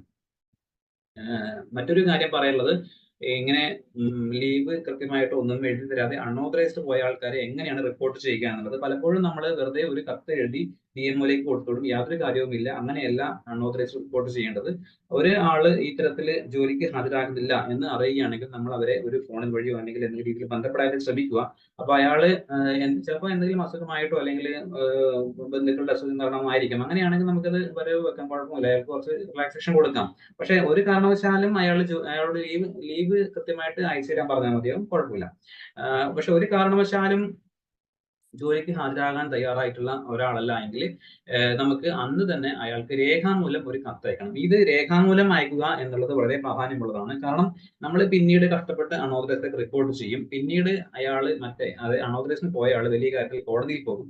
അപ്പോൾ കോടതിയിൽ പോകുമ്പോൾ ചിലപ്പോൾ ഇവിടെയും നമുക്ക് അറിയാം, കോടതി പോകുമ്പോൾ പലപ്പോഴും ജീവനക്കാരുടെ ഭാഗമാണ് പരിഗണിക്കുക, ഇയാളെ അറിയിക്കാത്തത് കൊണ്ടാണ് എന്നൊക്കെ അയാൾ പറഞ്ഞു കളയും. അപ്പൊ അയാളെ അറിയിച്ചിരുന്നു, നിങ്ങളെ തിരിച്ച് ജോയിൻ ചെയ്യണം, ഇല്ലെങ്കിൽ നിങ്ങളെ ഇത് അൺഓതറൈസ്ഡ് റിപ്പോർട്ട് ചെയ്യുമെന്ന് അയാളെ അറിയിച്ചിരുന്നു എന്നുള്ളതിന് നമുക്ക് തെളിവ് വേണം. അതിനുവേണ്ടി നമ്മളത് രജിസ്റ്റേർഡ് ആയിട്ട് തന്നെ കത്തയക്കണം. അപ്പൊ ആ കത്തിനകത്ത് ഈ കത്ത് ലഭിച്ച് 2 പ്രവൃത്തി ദിവസത്തിനുള്ളിൽ ജോലിയിൽ ഹാജരാകണം എന്നൊക്കെ എഴുതിയിട്ട് അതിന്റെ രജിസ്റ്റേർഡ് ആയിട്ട് അയക്കുക. അതിന്റെ കൂടെ തന്നെ ഒരു അക്നോളജ്മെന്റ് കാർഡും കൂടെ വെച്ചിട്ട് അയക്കുക. ആ AD കാർഡ് നമുക്ക് മടങ്ങി വരും. ആ മടങ്ങി വന്നു കഴിഞ്ഞാൽ നമുക്ക് അൺഓതറൈസ്ഡ് റിപ്പോർട്ട് ചെയ്യാം. അതിലൊരു പ്രൊഫോമ ഉണ്ട്. ഈ പ്രൊഫോമ കാണുവാൻ ഈ ലിങ്കിൽ ക്ലിക്ക് ചെയ്താൽ മതി. ആ പ്രൊഫോമയുടെ 4 കോപ്പി ഹാർഡ് കോപ്പി ആയിട്ട് DM ഓഫീസിൽ എത്തിക്കാം. അങ്ങനെ ഒരു അൺഓതറൈസ്ഡ് റിപ്പോർട്ട് ചെയ്ത് കഴിഞ്ഞാൽ പിന്നെ ഇയാൾ വന്നു കഴിഞ്ഞാലും ഇയാൾ അവിടെ കിട്ടാൻ പാടില്ല. പിന്നെ അടുത്തുള്ളതാണ്, അവസാനമായിട്ട് പറയാനുള്ളതാണ്, ചാർജ് ഹാൻഡ് ഓവർ ചെയ്യുമ്പോൾ ശ്രദ്ധിക്കാനുള്ള കാര്യങ്ങൾ. നമ്മൾ പലപ്പോഴും ചാർജ് ഹാൻഡ് ഓവർ എന്ന് പറഞ്ഞാൽ നമ്മുടെ മനസ്സിനകത്തുള്ളത് RTC അങ്ങ് ഒപ്പിട്ട് കൊടുക്കുക എന്നുള്ളതാണ്. RTCയുടെ കാര്യമല്ല പറയുന്നത്. RTC ഒപ്പിട്ട് കൊടുത്തു കഴിഞ്ഞാല് സാലറി കിട്ടുള്ളൂ, അതല്ല. പക്ഷെ നമ്മൾക്ക് ലയബിലിറ്റി വരാതിരിക്കാനുള്ള ഒരു കുറച്ച് കാര്യങ്ങളാണ് ഇത്. ഒരു ടെക്നിക്കൽ അസിസ്റ്റന്റ്മാര് 2 പേര്, അതായത് ഒരാള് റിലീവായി പോയി, മറ്റേ ആൾക്ക് ചാർജ് കൊടുത്തതാണ്. അപ്പൊ നോക്കുക, അപ്പൊ ചാർജ് ഷീറ്റ് എന്നുള്ള അതിന്റെ ഹെഡിങ്, അതുപോലെ തന്നെ ഏത് ഓർഡർ പ്രകാരമാണ് അയാൾ ഈ പറഞ്ഞ ഗവൺമെന്റ് ആർട്ടിക്കിൾസ് ഒക്കെ അയാളുടെ കയ്യിലുള്ള ഈ ഗവൺമെന്റ് ആർട്ടിക്കിൾസും ഫയൽസും എല്ലാം പുതിയ ആൾക്ക് കൈമാറി എന്നുള്ളതിന്റെ ഒരു രേഖയാണ്. അപ്പോൾ സീരിയൽ നമ്പർ, ഐറ്റംസ് ഏതൊക്കെയാണ്, അയാൾ റിവോൾവിംഗ് ചെയർ അയാളുടെ സ്റ്റോക്കിനകത്തുണ്ട്, സ്റ്റീൽ കമ്പ്യൂട്ടർ ടേബിൾ ഉണ്ട്, ലാപ്ടോപ്പ് ഉണ്ട്. അപ്പൊ അങ്ങനെയുള്ള കാര്യങ്ങളൊക്കെ എത്ര എണ്ണമാണ്, അപ്പൊ അത് ആ രീതിയിലുള്ള കാര്യങ്ങളൊക്കെ പുതിയ ആൾക്ക്, ഈ പറഞ്ഞ ആള് ഹാൻഡ് ഓവർ ആയിട്ടുള്ള ആള് എഴുതി ഒപ്പിട്ടു, ആ പുതിയ ആൾക്ക് കൈമാറി എന്നുള്ളതിന്റെ ഒരു കോപ്പിയാണ്. 2 കോപ്പി വേണം, ഒന്ന് പഴയ ആൾക്കും ഒന്ന് പുതിയ ആൾക്കും സൂക്ഷിക്കാനായിട്ടുള്ളത്. നമ്മൾ MOമാര് ചെയ്യുമ്പോൾ അതിനകത്ത് bank accounts, portal ID password ഇതൊക്കെ ആയിട്ട് ചെയ്യുക. ഇനി ഇത് ചെയ്തിട്ടില്ല എങ്കിൽ ഒരു പ്രശ്നമുണ്ട്. 3 മാസം കഴിഞ്ഞു കഴിഞ്ഞാൽ ഓട്ടോമാറ്റിക് ആയിട്ട് പുതിയ ആൾക്ക് ചാർജ് അസ്യൂം ചെയ്യും. അതായത് ഈ പറഞ്ഞ കാര്യങ്ങളൊക്കെ ചിലപ്പോൾ ഈ പറഞ്ഞ ലാപ്ടോപ്പ് ഒന്നും വർക്കിംഗ് ആയിരിക്കില്ലായിരിക്കും ചിലപ്പോൾ. അപ്പോൾ വർക്കിംഗ് ആണോ എന്ന് നോക്കിയിട്ട് ചാർജ് എടുക്കേണ്ടത് ഈ പുതിയ ആളുടെ ഉത്തരവാദിത്തമാണ്. പക്ഷേങ്കിൽ 3 മാസം കഴിഞ്ഞിട്ടാണ് ഇത് റിപ്പോർട്ട് ചെയ്യുന്നതെങ്കിൽ പിന്നെ കാര്യമില്ല. കാരണം ഓട്ടോമാറ്റിക്കലി പുതിയ ആൾ അത് ചാർജ് എടുത്തു എന്നുള്ളതാണ്, അതായത് അയാൾ ഇതൊക്കെ നോക്കി എന്നുള്ളതാണ് അപ്പോൾ അവർ അസ്യൂം ചെയ്യുക. അപ്പൊ അങ്ങനെ ഒരു ചാർജ് ഹാൻഡ് ഓവർ കൊടുക്കണം എന്നുണ്ടെങ്കിൽ നമ്മൾ സ്വന്തം കസ്റ്റഡിയിൽ എന്തൊക്കെയാണ് ഉള്ളത് എന്നുള്ള ബോധ്യം കൂടി നമ്മൾ വേണം. അപ്പൊ അതോടുകൂടി പറഞ്ഞതോടുകൂടി ഇതിന്റെ ഒരു അവസാനത്തിലേക്ക് എത്തിയിരിക്കുകയാണ്. ഇതിന്റെ കൂടെ എനിക്ക് പറയാനുള്ളത് എന്ന് വെച്ച് കഴിഞ്ഞാൽ there can be no substitute for reading. അതായത് ഈ ക്ലാസ് കേൾക്കുന്നതല്ല, ഈ ക്ലാസ്സിനകത്ത് പറഞ്ഞിട്ടുള്ള ലിങ്കുകളൊക്കെ തുറന്ന് വായിക്കുക എന്നുള്ളതാണ് ഏറ്റവും പ്രധാനമായിട്ടുള്ള കാര്യം. പക്ഷെ എത്ര തന്നെ വായിക്കുക എന്ന് പോയി പറഞ്ഞു കഴിഞ്ഞാലും KGMO സൈറ്റിലൊന്നും പോയി വായിക്കാനായിട്ട് 90% ആൾക്കാരും അത് ചെയ്യാറില്ല. അത് എന്തുകൊണ്ടാണെന്ന് അറിയില്ല, അങ്ങനെയാണ്. അപ്പൊ ആ ലിങ്ക് പോലും ഓപ്പൺ ചെയ്യാറില്ല. അപ്പൊ എനിക്ക് KGMOയുടെ സർവീസിനോടുള്ള ഒരു റിക്വസ്റ്റ് എന്ന് വെച്ച് കഴിഞ്ഞാൽ നമ്മൾക്ക് MOമാരുടെ ഓഡിറ്റ് ഒബ്ജക്ഷൻ ഒഴിവാക്കുകയാണ് നമുക്ക് വേണ്ടത്. അൾട്ടിമേറ്റ്ലി അതാണ് നമ്മൾക്ക് ഒരു ആവശ്യം. അപ്പൊ അങ്ങനെയാണെങ്കിൽ ഞാൻ നേരത്തെ പറഞ്ഞ പോലെ തന്നെ ഓഡിറ്റ് ഒബ്ജക്ഷൻ എപ്പോഴും തുടർച്ചയായിട്ട് പല കാര്യങ്ങൾക്കും ഒന്ന് തന്നെയാണ് വരുന്നത്. അപ്പൊ അങ്ങനെയുള്ള ഓഡിറ്റ് ഒബ്ജക്ഷൻ പരമാവധി കളക്ട് ചെയ്യുക.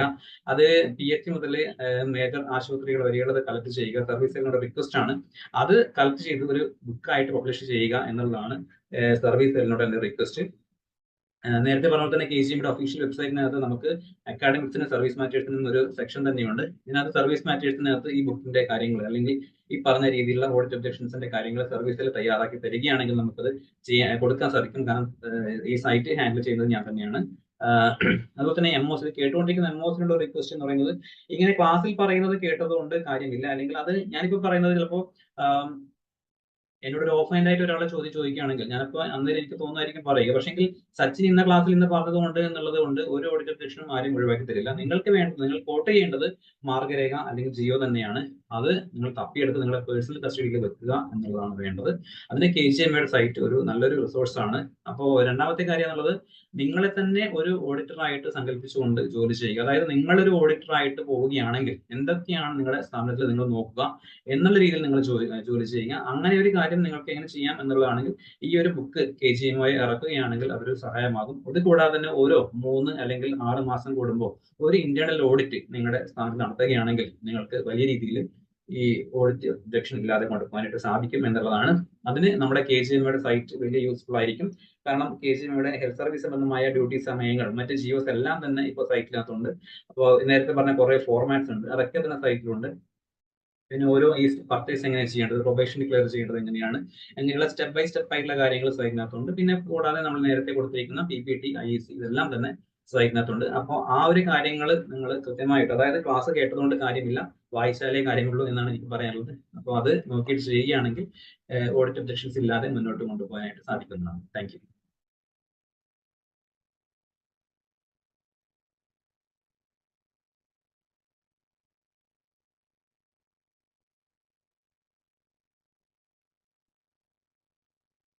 ഹലോ, വളരെ എക്സോസ്റ്റീവ് ആയിട്ടുള്ള ഒരു ക്ലാസ് ആയിരുന്നു. ഇതിപ്പോൾ ഒന്നുമല്ല എന്നുള്ളത് ക്രിസ്ത്യൻ ഓൾറെഡി പറഞ്ഞിട്ടുണ്ട്. ഓരോന്ന് എടുക്കുമ്പോഴും വേണമെങ്കിൽ ഓരോ സ്ലൈഡും ഓരോ ദിവസം ക്ലാസ് എടുക്കാനുള്ളതുണ്ട്. അപ്പോൾ സമയം നീണ്ടുപോയെങ്കിലും നിങ്ങളുടെ സംശയങ്ങൾ ചോദിക്കുക. നമുക്കൊരു ഹാഫ് ആൻ അവർ അതിന് കൊടുക്കാം, അതിന് വൈൻഡപ്പ് ചെയ്യാം. ഈ സംശയങ്ങൾ പിന്നെ ബാക്കിയുള്ളത് നമ്മൾ പിന്നെ നമുക്ക് അയച്ചു തരികയാണെങ്കിൽ അത് നമ്മൾ സൈറ്റിൽ പബ്ലിഷ് ചെയ്യുന്നതായിരിക്കും. ഓക്കെ സാർ, കുറച്ച് ചാറ്റ് ബോക്സ് എന്നുള്ള കുറച്ച് ക്വസ്റ്റ്യൻസ് ഉണ്ട്, അങ്ങനെ ഓരോന്നായിട്ട് നോക്കാം. കോൺട്രാക്ടിന്റെ മോഡൽ ഉണ്ടോ എന്നുള്ളതാണ്. മോഡൽ ഞാൻ പറഞ്ഞ പോലെ നമ്മുടെ സൈറ്റിനകത്തുണ്ട്. LSTD നിയമനങ്ങൾ, സാറ് ക്വസ്റ്റ്യൻസ് ഞാൻ എടുക്കട്ടെ എന്നാല്? ഓക്കെ, LSTD നിയമനങ്ങൾ എംപ്ലോയ്മെന്റ് എക്സ്ചേഞ്ച് വഴി തന്നെ വേണോ എന്നുള്ള ഒരു ചോദ്യം ചോദിച്ചിട്ടുണ്ട്. LSTD നിയമനങ്ങൾ നേരത്തെ പറഞ്ഞ പോലെ തന്നെ LSTD ഏറ്റവും അവസാനം ഇറക്കിയ ഉടനകത്ത് അവർ പറയുന്നത് താൽക്കാലികമായിട്ട് അത് വേണ്ട എന്നുള്ളതാണ്. പക്ഷേ LSTD നിയമനങ്ങളുടെ കാര്യത്തിനകത്ത് ഡോക്ടേഴ്സിന്റെ അപ്പോയിന്റ്മെന്റ് ജില്ലാതലത്തിൽ കളക്ടർ ചെയർമാനായ സമിതി ചെയ്യണം എന്ന് പറയുന്നുള്ളത് കൊണ്ട് അത് ആ രീതിയിൽ ചെയ്യുന്നതായിരിക്കും ഏറ്റവും നല്ലത് എന്നാണ് പറയാനുള്ളത്. പിന്നെ HMC amount can be used for making 3-phase connection. അത് പഞ്ചായത്തിന്റെ ചുമതലയാണ് ആ രീതിയിലുള്ള കാര്യങ്ങൾ ചെയ്തു തരിക എന്നുള്ളത്. അഡ്വാൻസ് ആയിട്ട് മാത്രം 3-phase കണക്ഷന് വേണ്ടിയിട്ടുള്ള പൈസ എടുക്കാം എന്നേ എനിക്ക് തോന്നുള്ളൂ. അല്ലെങ്കിൽ മറ്റു രീതിയിലുള്ള പൈസ ഇല്ല എന്ന് ഉറപ്പുവരുത്തുകയാണ്. LSTD കയ്യിലും പൈസ ഇല്ല എന്നുണ്ടെങ്കിൽ ആ ഡെപ്പോസിറ്റ് എടുക്കാം. എല്ലാ നിയമനങ്ങൾ നടത്തുമ്പോഴും തന്നെ ഓഡിറ്റ് നടത്തിയാൽ നന്നായിരുന്നു. ഒബ്ജക്ഷൻ ഇല്ലെങ്കിൽ മാത്രം നിയമിക്കുക. Okay, MO has permanent residence within 8 kilometres. പിന്നെ ക്വാർട്ടേഴ്സ് റെന്റ് കൊടുക്കണോ? ക്വാർട്ടേഴ്സിന്റെ കാര്യത്തിനകത്ത് ക്വാർട്ടേഴ്സ് MOയുടെ ക്വാർട്ടേഴ്സ് ആണെങ്കിൽ ഈ 8 കിലോമീറ്റേഴ്സിന്റെ കാര്യം ഞാൻ ആദ്യമായിട്ടാണ് എന്റെ ശ്രദ്ധയിൽപ്പെടുന്നത്. ഇതിന്റെ മറുപടി ഞാൻ റെഫർ ചെയ്തതിനു ശേഷം മാത്രമേ പറയാൻ പറ്റുള്ളൂ. MO ക്വാർട്ടേഴ്സ് MOയ്ക്ക് എന്തായാലും മീൻസ് അനുവദിച്ചു കൊടുക്കണം തന്നെയാണ്. 8 കിലോമീറ്ററിനകത്താണെങ്കിൽ അത് മറ്റു രീതിയിൽ ചെയ്യാൻ പറ്റുമോ എന്നുള്ളത് ഞാൻ റെഫർ ചെയ്തതിനു ശേഷം പറയാം. GST ബില്ല് മസ്റ്റ് ആണോ എന്ന് ചോദിച്ചു കഴിഞ്ഞാൽ, അതായത് കോമ്പൻസേഷൻ ഓപ്റ്റഡ് ആയിട്ടുള്ള പിന്നെ വെൻഡേഴ്സ് ഉണ്ട്. അപ്പൊ അവർക്ക് അങ്ങനെയാകുമ്പോൾ GST ബില്ല് ഉണ്ടാവില്ല. അപ്പോ അത് നമ്മൾ എന്താണ്, അതായത് അവർക്ക് രണ്ട് രീതിയിലുള്ള, ശരിക്കും പറഞ്ഞാൽ 20 lakhsന്റെ മുകളിൽ പിന്നെ ഇതുണ്ടെങ്കിൽ മാത്രമേ ഒരാൾ GST ഒരു വർഷത്തിൽ വിറ്റുവരവ് ഉണ്ടെങ്കിൽ മാത്രമേ GST എടുക്കേണ്ടതുള്ളൂ. അപ്പൊ GST ബില്ല് മസ്റ്റ് ആണ് എന്ന് നമുക്ക് പറയാൻ പറ്റില്ല. പക്ഷെങ്കിൽ ഒരു 5,000ന്റെ മുകളിലുള്ള പർച്ചേസ് എപ്പോഴും GST ഉള്ള സ്ഥാപനത്തിൽ നിന്ന് വാങ്ങിക്കുന്നതാണ് നമുക്ക് സേഫ്. ലോക്കൽ പർച്ചേസ് കമ്മിറ്റിയുടെ മെമ്പേഴ്സ് ക്ലർക്കും മെഡിക്കൽ ഓഫീസറും ഫാർമസിസ്റ്റുമാണ്. അതിന്റെ ഓർഡറിനകത്തുണ്ട്, നമ്മുടെ സൈറ്റിലുണ്ട്. GST bill can be go for question answer. Quotation purchase 15,000 above ആണെങ്കിൽ പോരെ. അത് നമ്മുടെ ആ ലിങ്ക് പരിശോധിക്കുക.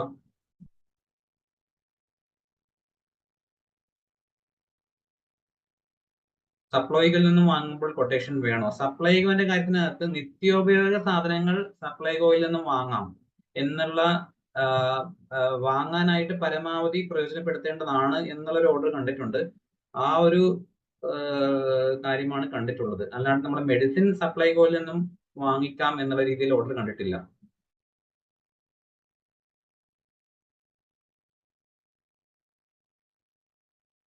ഇതിപ്പോ ഡോക്ടർ ആയത് ഇതെല്ലാം പഠിക്കാനാണെന്ന് ചോദിച്ചു കഴിഞ്ഞാൽ പിന്നെ എനിക്ക് പറയാനുള്ളത്, നമ്മൾ ജോലി ചെയ്യുന്നത്, ജിതിൻ ജോർജ് ചോദിച്ചതാണ്, ഇതൊന്നും നമ്മൾ ഡോക്ടറായി ഇതൊന്നും പഠിക്കാനല്ല. പക്ഷെ നമ്മൾ ജോലി ചെയ്യുന്നത് മാസാവസാനം ശമ്പളം കിട്ടാനാണ്. ഈ ശമ്പളം തിരിച്ച് അതുപോലെ അടയ്ക്കേണ്ടി പിന്നെ വരേണ്ട ഒരവസ്ഥ ഇല്ലാതിരിക്കാൻ വേണ്ടിയിട്ട് ഇതൊക്കെ നോക്കുക. അതുകൊണ്ടാണ് ഞാൻ പറഞ്ഞത്, ഇതൊന്നും നമ്മൾ KSR KFC ഒന്നും പഠിക്കണം എന്ന് നിർബന്ധമില്ല. ഇതൊക്കെ നമ്മളെ ഹാൻഡി ആയിട്ട് എവിടെയെങ്കിലും വെച്ചാൽ മതി. ഇതൊന്നും ഓർക്കരുത് എന്ന് തന്നെയാണ് എന്റെയും ഉപദേശം.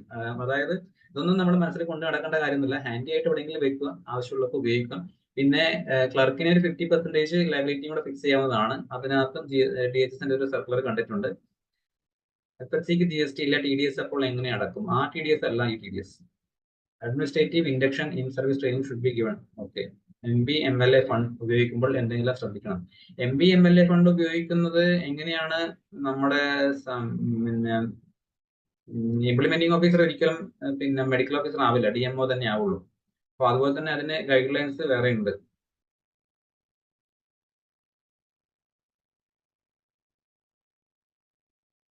PGക്കായി LW ഉള്ള സമയത്ത് GPAS അടക്കണമെന്ന് നിർബന്ധമില്ല. കാരണം GPAS എപ്പോഴും ഒരു കണ്ടിന്യൂയിങ് സംഭവമല്ല. നമ്മൾ നവംബറിൽ അത് അടക്കുകയാണെങ്കിൽ ആ ഒരു വർഷത്തേക്ക് അത് കിട്ടുമെന്നേ ഉള്ളൂ. അത് അടച്ചിട്ടില്ലെങ്കിൽ അതിന്റെ ബെനിഫിറ്റ് കിട്ടില്ല എന്നേ ഉള്ളൂ. GPAS അടക്കണമെന്ന് നിർബന്ധമില്ല. Okay. Is it mandatory that all the registers mentioned above to be maintained at the PHC? Audit ഒന്നുമില്ല മെറീന മാത്യു. അപ്പൊ ഇതത്രയേ ഉള്ളൂ. നിങ്ങളെ പഴയ ഓഡിറ്റ് ഫയൽ നോക്കുക. അവിടെ ഓഡിറ്റേഴ്സ് അത് നോക്കിയിട്ടുണ്ട് എങ്കിൽ നിങ്ങളുടെ സ്ഥാപനത്തിലും അത് നിങ്ങൾ മെയിൻറ്റെയിൻ ചെയ്യണം.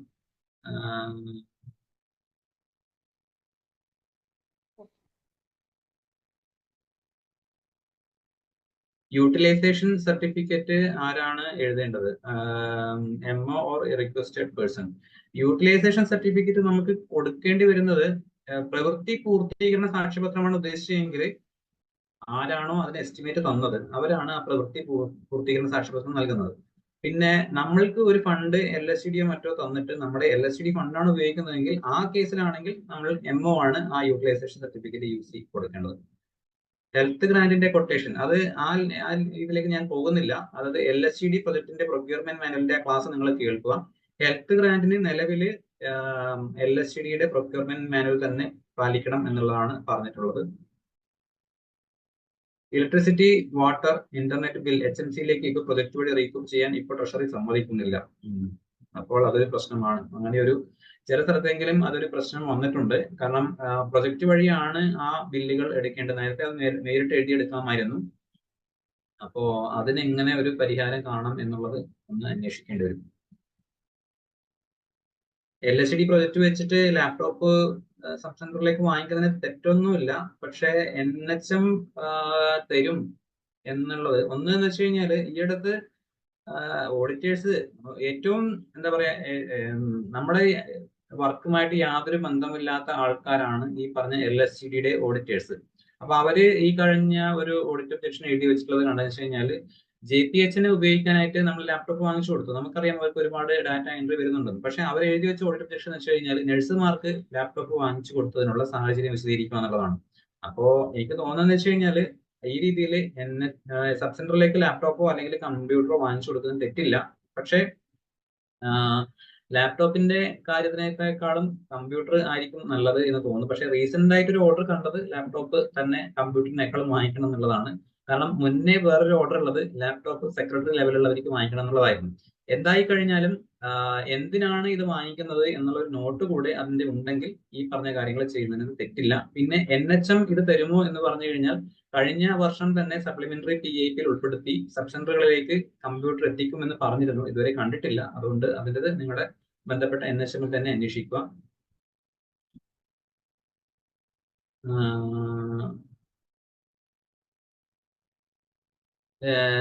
HMC clean staff through Kudumbashree stopped. അതായത് ഏത് തരത്തിലുള്ള നിയമനങ്ങളാണെങ്കിലും അത് നമ്മൾ എംപ്ലോയ്മെന്റ് എക്സ്ചേഞ്ച് വഴി ചെയ്യുന്നത് തന്നെയാണ് ഏറ്റവും നല്ലത്. What all should we consider when we give reply to our previous assignment closed? അത് സ്വാഭാവികമായിട്ടും അവർക്ക് അയച്ചു കൊടുക്കുകയാണ് വേണ്ടത്. പ്രീവിയസ് എംഒയ്ക്ക് വന്നതാണെങ്കിൽ, അവരുടെ പീരീഡിൽ വന്ന ഒരു ഓഡിറ്റ് ഒബ്ജക്ഷൻ ആണെങ്കിൽ അത് അവർക്ക് അയച്ചു കൊടുക്കുക തന്നെയാണ് വേണ്ടത്. അവർ തന്നെയാണ് അതിന്റെ മറുപടി തയ്യാറാക്കി തരേണ്ടത്. LHD project through lab technician posting through employment exchange വേണം. അത് തന്നെയാണ് ഞാൻ നേരത്തെ പറഞ്ഞത്. കഴിഞ്ഞ വർഷം എംപ്ലോയ്മെന്റ് LHD പ്രൊജക്ടിന്റെ കാര്യം മാത്രമാണ് പറയുന്നത്. കഴിഞ്ഞ വർഷം അത് വേണ്ട എന്ന് LHDയുടെ ഒരു ഉത്തരവുണ്ടായിരുന്നു. പക്ഷേ എംപ്ലോയ്മെന്റ് എക്സ്ചേഞ്ച് വഴി നടത്തുന്നതാണ് ഏറ്റവും സേഫ്. പക്ഷെ അതിനകത്തുള്ള ഒരു ബുദ്ധിമുട്ടെന്ന് വെച്ച് കഴിഞ്ഞാൽ എംപ്ലോയ്മെന്റ് എക്സ്ചേഞ്ചുകൾ ലിസ്റ്റ് എന്നുള്ളത് നമ്മുടെ ജില്ലയ്ക്ക് മൊത്തമുള്ള ലിസ്റ്റ് ആയിരിക്കും. ഇപ്പൊ ഈ ഞങ്ങളുടെ 2 സ്ഥാപനത്തിനകത്ത് അങ്ങനെ നടത്തിയപ്പോൾ ഒന്ന് അവർ ലിസ്റ്റ് തന്നു, പക്ഷെ അത് എവിടെയുള്ള ആൾക്കാരായതുകൊണ്ട് അവരെ ഇങ്ങോട്ടൊന്നും വന്നിട്ടേ ഇല്ല. മീൻസ് അവർക്ക് ഇവിടെ ജോലി എടുക്കാൻ തയ്യാറല്ല. അപ്പോൾ ഒരു 2 തവണ എംപ്ലോയ്മെന്റ് എക്സ്ചേഞ്ചിൽ നിങ്ങൾ ലിസ്റ്റ് വാങ്ങിച്ച് പിന്നെ കിട്ടുന്നില്ല എങ്കിൽ നിങ്ങളുടെ സാധാരണ ഇന്റർവ്യൂ നടത്തുന്നതായിരിക്കും നല്ലത്. Non joining report after how many days, അതായത് അതിനകത്ത് സ്പെസിഫൈ ചെയ്തിട്ടില്ല എന്നുണ്ടെങ്കിൽ അവർ പെട്ടെന്ന് തന്നെ ജോയിൻ ചെയ്യേണ്ടതാണ്. Quarters needs maintenance till the work is finished can we claim HRM. അതായത് അത് താമസയോഗ്യമല്ല എന്ന് ബന്ധപ്പെട്ട ഉദ്യോഗസ്ഥന്, അതായത് എഞ്ചിനീയർ സാക്ഷ്യപ്പെടുത്തുകയാണെങ്കിൽ നിങ്ങൾക്ക് ആ ഡേറ്റ് തൊട്ട്, സാക്ഷ്യപ്പെടുന്ന ഡേറ്റ് തൊട്ടിട്ട് HRA ക്ലെയിം ചെയ്യാം. HNC ഫണ്ടിന്റെ ഇത്ര പെർസെന്റേജ് വരെ യൂസ് ചെയ്യാം, മറ്റു ഫണ്ടുകൾ അവൈലബിൾ ഇല്ല എങ്കിൽ. HNC ഫണ്ടിന്റെ സാലറിക്കകത്തുള്ളത് മാത്രമേ പറഞ്ഞിട്ടുള്ളൂ, മറ്റു കാര്യങ്ങൾക്ക് എത്ര പെർസെന്റേജ് എന്ന് പറഞ്ഞിട്ട് കണ്ടിട്ടില്ല. For driver posted from Panchayat, will medical officer become the appointment authority for right to information should be reply. So driver posted from Panchayat ആണെങ്കിൽ, അതായത് LSTDയിലെ ഫണ്ടിൽ നിന്നുമാണ് നിയമനം അല്ലെങ്കിൽ അത് കൊടുക്കുന്നതെങ്കിൽ അത് LSTD സെക്രട്ടറി തന്നെയാണ്. ഇംപ്ലിമെന്റിംഗ് ഓഫീസർ മെഡിക്കൽ ഓഫീസർ ആയിട്ടുള്ള പ്രൊജക്ടുകൾക്ക് മാത്രമേ മെഡിക്കൽ ഓഫീസർ നിയമന അധികാരി ആവുന്നുള്ളൂ. പക്ഷേ പ്രൊജക്ട് വഴി നമ്മൾ സ്റ്റാഫിനെ നിയമിക്കുന്നത് ഡോക്ടറിനെയും പാരാമെഡിക്കൽ സ്റ്റാഫിനെയും മാത്രമാണ്. അപ്പോൾ ഡ്രൈവറിനെ ഇതുവഴി നിയമിക്കാൻ പറ്റില്ല. അതേസമയം HNC ഫണ്ടിൽ നിന്നുമാണ് ഈ ഡ്രൈവറിന് സാലറി കൊടുക്കുന്നതെങ്കിൽ അതിന് മെമ്പർ സെക്രട്ടറി എന്നുള്ള രീതിയിൽ മെഡിക്കൽ ഓഫീസർ ആണ് അതിന്റെ ഇംപ്ലിമെന്റിംഗ് അതോറിറ്റി. റിക്കറിംഗ് എക്സ്പെൻഡിച്ചർ എന്തൊക്കെയാണ് എന്ന് ചോദിച്ചു കഴിഞ്ഞാൽ അത് ഒരു രമ്യ KV ചോദിച്ച ചോദ്യം, അത് ഒരു കൺഫ്യൂഷനിൽ നിൽക്കുന്നതാണ്. കാരണം മുനിസിപ്പാലിറ്റി ഇൻസ്റ്റിറ്റ്യൂഷന് ഹെൽത്ത് ഗ്രാൻഡ് ആയിട്ട് ഇപ്പം വലിയ എമൗണ്ട് കൊടുത്തിട്ടുണ്ട്. ആകെ ഒരു സെന്റൻസ് അതിനകത്ത് പറഞ്ഞിട്ടുള്ളതെന്ന് വെച്ച് കഴിഞ്ഞാൽ റിക്കറിംഗ് എക്സ്പെൻസ് മീറ്റ് ചെയ്യാം എന്നുള്ളതാണ്. അപ്പൊ ഈ റിക്കറിംഗ് എക്സ്പെൻസ് ഞാൻ ഈടുത്തായിട്ട് അന്വേഷിക്കുന്നുണ്ട്. എനിക്ക് കിട്ടിയെന്ന് വെച്ച് കഴിഞ്ഞാൽ ആവർത്തന ചെലവ് എന്നുള്ളതിനകത്ത് വരുന്നത് ഇലക്ട്രിസിറ്റി ബില്ലും അതുപോലെ തന്നെ വാട്ടർ കണക്ഷൻ, കറണ്ട് ചാർജ്, പിന്നെ ഗ്യാസ് കണക്ഷൻ അങ്ങനെയൊക്കെ ഉണ്ടെങ്കിൽ അതാണ്. പിന്നെ സ്റ്റേഷനറി എക്സ്പെൻസ് മീറ്റ് ചെയ്യാം എന്നാണ് മനസ്സിലായത്. പക്ഷെ അതേസമയം തന്നെ ആദ്യം പറഞ്ഞ ഇലക്ട്രിസിറ്റി, വാട്ടർ, ഗ്യാസ് ഇതൊക്കെ ആ LSTD ആണ് മീറ്റ് ചെയ്യേണ്ടത് എന്നുള്ളതും കൂടെ പറയുന്നുണ്ട്. അപ്പോ ഈ പറഞ്ഞ റിക്കറിംഗ് എക്സ്പെൻഡിച്ചർ എന്തൊക്കെയാണ് എന്നുള്ളത് ഒരു കൺഫ്യൂസിംഗ് ക്വസ്റ്റ്യൻ ആയിട്ട് നിലനിൽക്കുകയാണ്. പൂർണ്ണമായിട്ടും ഉത്തരമില്ല. Can we recoup last financial year bill from this year day expense LSTD project? അത് ഭരണസമിതിയുടെ അംഗീകാരത്തോടുകൂടി ചെയ്യാവുന്നതാണ്. എംപ്ലോയ്മെന്റ് വഴി ലിസ്റ്റ് കിട്ടാൻ കാലതാമസം വരുന്നു, ഒരു റാങ്ക് ലിസ്റ്റ് ഉണ്ടാക്കി പറ്റില്ല. ശരിയാണ്, ഈ എംപ്ലോയ്മെന്റ് ലിസ്റ്റിന് ഇങ്ങനെ ഒരു പ്രശ്നമുണ്ട്. അത് നമ്മൾ എന്തെങ്കിലും രീതിയിൽ നമ്മൾ അതിനെ ടേക്കപ്പ് ചെയ്തേ തീരൂ. എംപ്ലോയ്മെന്റ് വഴി തന്നെയാണ് നടത്തേണ്ടത് എന്നാണ് ഇപ്പോഴും കേൾക്കുന്നത്. Can we use contingent fund for subcentres? അതെ, സബ്സെന്ററിന്റെ നടത്തിപ്പ് എന്നുള്ളത് അതായത് പഞ്ചായത്തിന്റെ പരിധിയിൽ വരുന്നതാണ്. പഞ്ചായത്തിന്റെ ഫണ്ട് ഉപയോഗിക്കാവുന്നതാണ്. Should all emails to be ended? നടക്കുന്ന കാര്യമാണെന്ന് എനിക്കും തോന്നുന്നില്ല. എല്ലാ ഇമെയിലും ഡിസ്ട്രിബ്യൂഷൻ രജിസ്റ്ററിനകത്തേക്ക് എഴുതുക എന്നുള്ളത് എന്താണ്, തിയററ്റിക്കലി അങ്ങനെ പറയാമെങ്കിലും നമ്മൾ ഇമ്പോർട്ടന്റ് ആയിട്ടുള്ള കാര്യം മാത്രം എഴുതി വെക്കുക എന്നുള്ളതാണ് നമുക്ക് ചെയ്യാനുള്ളത്. പക്ഷെ ഒരു PHCയിൽ ഒരു ദിവസം വരുന്ന ഇമെയിലുകളിൽ പരമാവധി എല്ലാ ഇമെയിലുകളും ഡിസ്ട്രിബ്യൂഷൻ രജിസ്റ്ററിനകത്ത് എൻട്രി ചെയ്യാനായിട്ട് നോക്കണം. Who to sign the contract for rented subcenters, MO or panchayat secretary? അതെനിക്ക് മനസ്സിലായില്ല. അതായത് സബ് സെന്റർ നമുക്ക് ചെയ്തു തരേണ്ടത് പഞ്ചായത്തിന്റെ ഉത്തരവാദിത്തമാണ്. അപ്പോൾ അങ്ങനെയാണെങ്കിൽ അങ്ങനെ നോക്കുമ്പോൾ അത് പഞ്ചായത്ത് സെക്രട്ടറി തന്നെയാണ് നമുക്ക് കോൺട്രാക്ട് സൈൻ ചെയ്യേണ്ടത്. കണ്ടിജന്റ് എക്സ്പെൻഡിച്ചർ എന്ന് പറയുന്നത് നമ്മൾ ഈ പറഞ്ഞ മറ്റേ കണ്ടിജന്റ്, അത് LSTDയുടെ പ്രൊജക്ടിനകത്ത് തന്നെ പറയുന്നുണ്ട്. അതിനകത്ത് പറയുന്നത് വാട്ടർ ചാർജ്, വെള്ളക്കരം അങ്ങനെയുള്ള കാര്യങ്ങളൊക്കെയാണ്. Transfer of MO is charge list need to be during transfer of MO? തീർച്ചയായിട്ടും. കാരണം നമ്മൾ ഒരു സ്ഥാപനത്തിൽ നിന്നും നമ്മുടെ ഒരു ചാർജ് മാറിയിട്ട് പോവുകയോ അല്ലെങ്കിൽ പിന്നെ നമ്മളെ പുതിയ ആളെ എടുക്കുകയോ ചെയ്യുമ്പോൾ നമ്മൾക്ക് എന്തൊക്കെയാണോ കിട്ടുന്നത് എന്നുള്ളത് നമ്മൾ വാങ്ങിക്കണം. ഒരു ലിസ്റ്റ് ആയിട്ട് തന്നെ വാങ്ങിക്കണം. അത് ക്ലർക്കുമാരൊക്കെ എപ്പോഴും ചെയ്യുന്നുണ്ട്. കാരണം അവർക്ക് അതിന് ഇമ്പോർട്ടൻസ് അറിയാം, ഒരു ഓഡിറ്റ് ഒക്കെ ആയിട്ട് പോകുന്നതുകൊണ്ട്.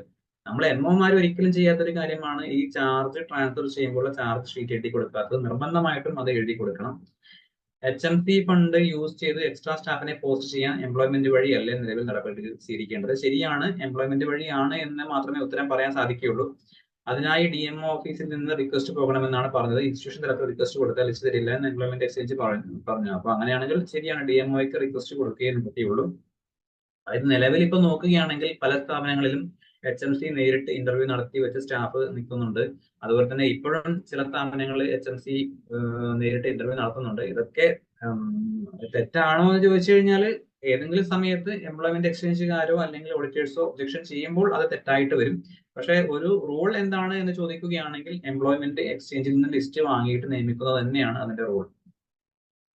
Salary, how to keep limit lab technician salary. അതിനകത്ത് 2021 കോൺട്രാക്ട് സ്റ്റാഫിന് പരമാവധി എത്ര സാലറി കൊടുക്കാം എന്നുള്ള ഒരു ഉത്തരവ് ഫൈനാൻസ് ഡിപ്പാർട്ട്മെന്റ് ഇറക്കിയിട്ടുണ്ട്. അപ്പോൾ നമ്മളെ കോൺട്രാക്ട് സ്റ്റാഫിന്റെ പരമാവധി കൊടുക്കാവുന്ന സാലറി അത് നമ്മുടെ KGMയുടെ സൈറ്റിനകത്ത് ഓർഡേഴ്സിന്റെ ഓർഡേഴ്സ് എന്നുള്ള ഫോൾഡറിനകത്ത് കോൺട്രാക്ട് സ്റ്റാഫ് എന്നുള്ള ഒരു ഫോൾഡർ ഉണ്ട്. അപ്പോൾ അതിനകത്ത് എല്ലാ കാറ്റഗറി സ്റ്റാഫിന്റെയും മെഡിക്കൽ ഓഫീസർ അടക്കമുള്ള ആൾക്കാർ കോൺട്രാക്റ്റിൽ നിയമിക്കുമ്പോൾ പരമാവധി ഒരു മാസവും അതുപോലെ തന്നെ ഒരു ഡെയിലി ബേസിസ് ആയിട്ട് പരമാവധി എത്രയും സാലറി കൊടുക്കാന്ന് പറഞ്ഞിട്ടുണ്ട്. അതിൽ കൂടുതലല്ലാത്തൊരു തുക HMCക്ക് തീരുമാനിക്കാം. അപ്പൊ അങ്ങനെ അവരുടെ ലാബ് ടെക്നീഷ്യന്റെ സാലറി കൊടുക്കാം. Sir, if we buy laptop and printers and NHM also supplies it. അത് ശരിയാണ്, കാരണം ഒരേ കാര്യത്തിനകത്ത് NHM കൂടി തരുമ്പോൾ നമുക്കതൊരു ബുദ്ധിമുട്ടാകും. അതുകൊണ്ട് നിങ്ങൾ NHM തന്നെ കോൺടാക്ട് ചെയ്യുക, അവര് വാഗ്ദാനം ചെയ്ത അത് തരുമോ എന്നുള്ളത്.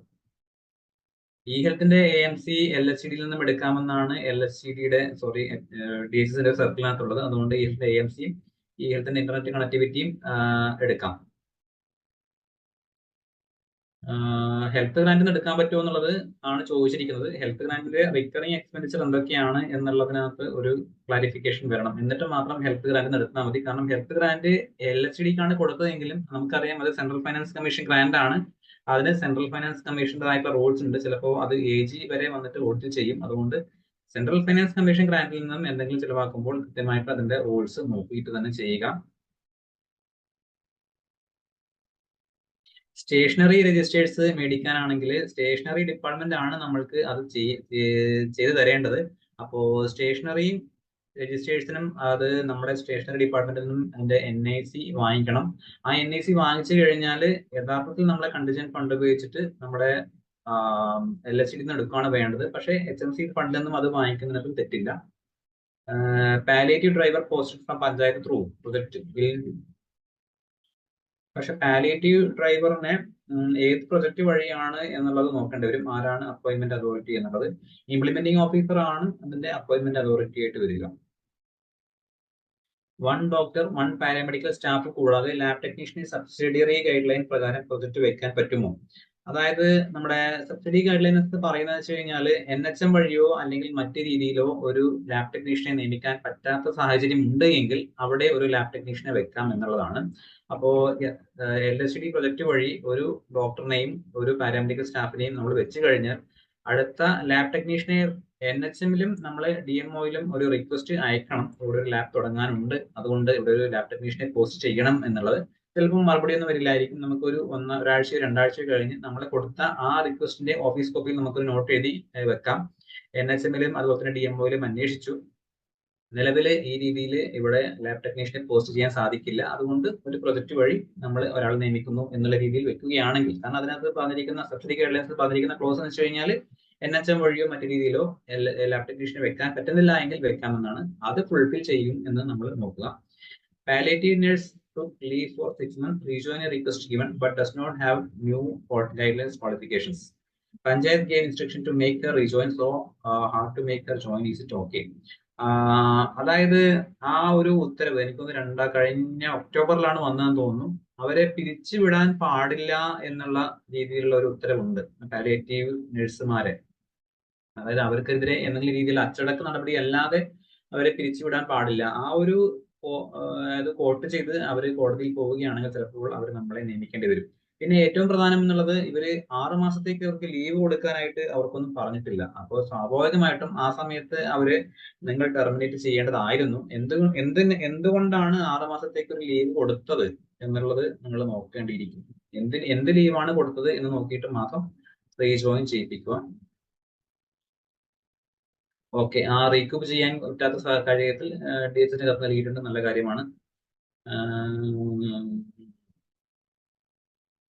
ഇ ഹെൽത്ത് കമ്പ്യൂട്ടേഴ്സിന് AMCക്ക് e health more than 1 lakh ആകുമെന്ന് ഡോക്യുമെന്റ് തന്നു. കെൽട്രോൺ ആയതുകൊണ്ട് മുന്നോട്ട് പോകാമോ എന്ന് ചോദിച്ചു കഴിഞ്ഞാൽ, ഇതിന്റെ AMC, അതായത് ഇ ഹെൽത്തിന്റെ AMC ചെയ്യേണ്ടത് കെൽട്രോൺ ആണ് എന്നുള്ളത് നിലവിൽ ഓർഡേഴ്സ് ഒന്നും ഇല്ല. അതിനകത്ത് DHSന്റെ ഏതെങ്കിലും സർക്കുലർ ഉണ്ടോ എന്ന് നോക്കിയിട്ട് തരാം. അങ്ങനെയാണെങ്കിൽ മാത്രം മുന്നോട്ട് പോയാൽ മതി എന്നുള്ളതാണ്. അത് നിങ്ങളുടെ ഇ ഹെൽത്തിന്റെ ജില്ലാ നോഡൽ ഓഫീസറുമായിട്ട് ഒന്ന് അന്വേഷിക്കുക. അതായത് ഇ ഹെൽത്തിന്റെ AMCയും കമ്പ്യൂട്ടേഴ്സിന്റെ AMC ഒക്കെ ചെയ്യുന്നത് കെൽട്രോൺ ആണ് എന്നുള്ള രീതിയിൽ DHSന്റെ ഏതെങ്കിലും സർക്കുലർ ഉണ്ടെങ്കിൽ നിങ്ങൾക്ക് കൊട്ടേഷനോ അല്ലെങ്കിൽ അതൊന്നും ഇല്ലാതെ മുന്നോട്ട് പോകാം, കുഴപ്പമില്ല. സാർ, ഇതിനകത്തുള്ള ക്വസ്റ്റ്യൻസ് എല്ലാം ഇപ്പോൾ തീർന്നു.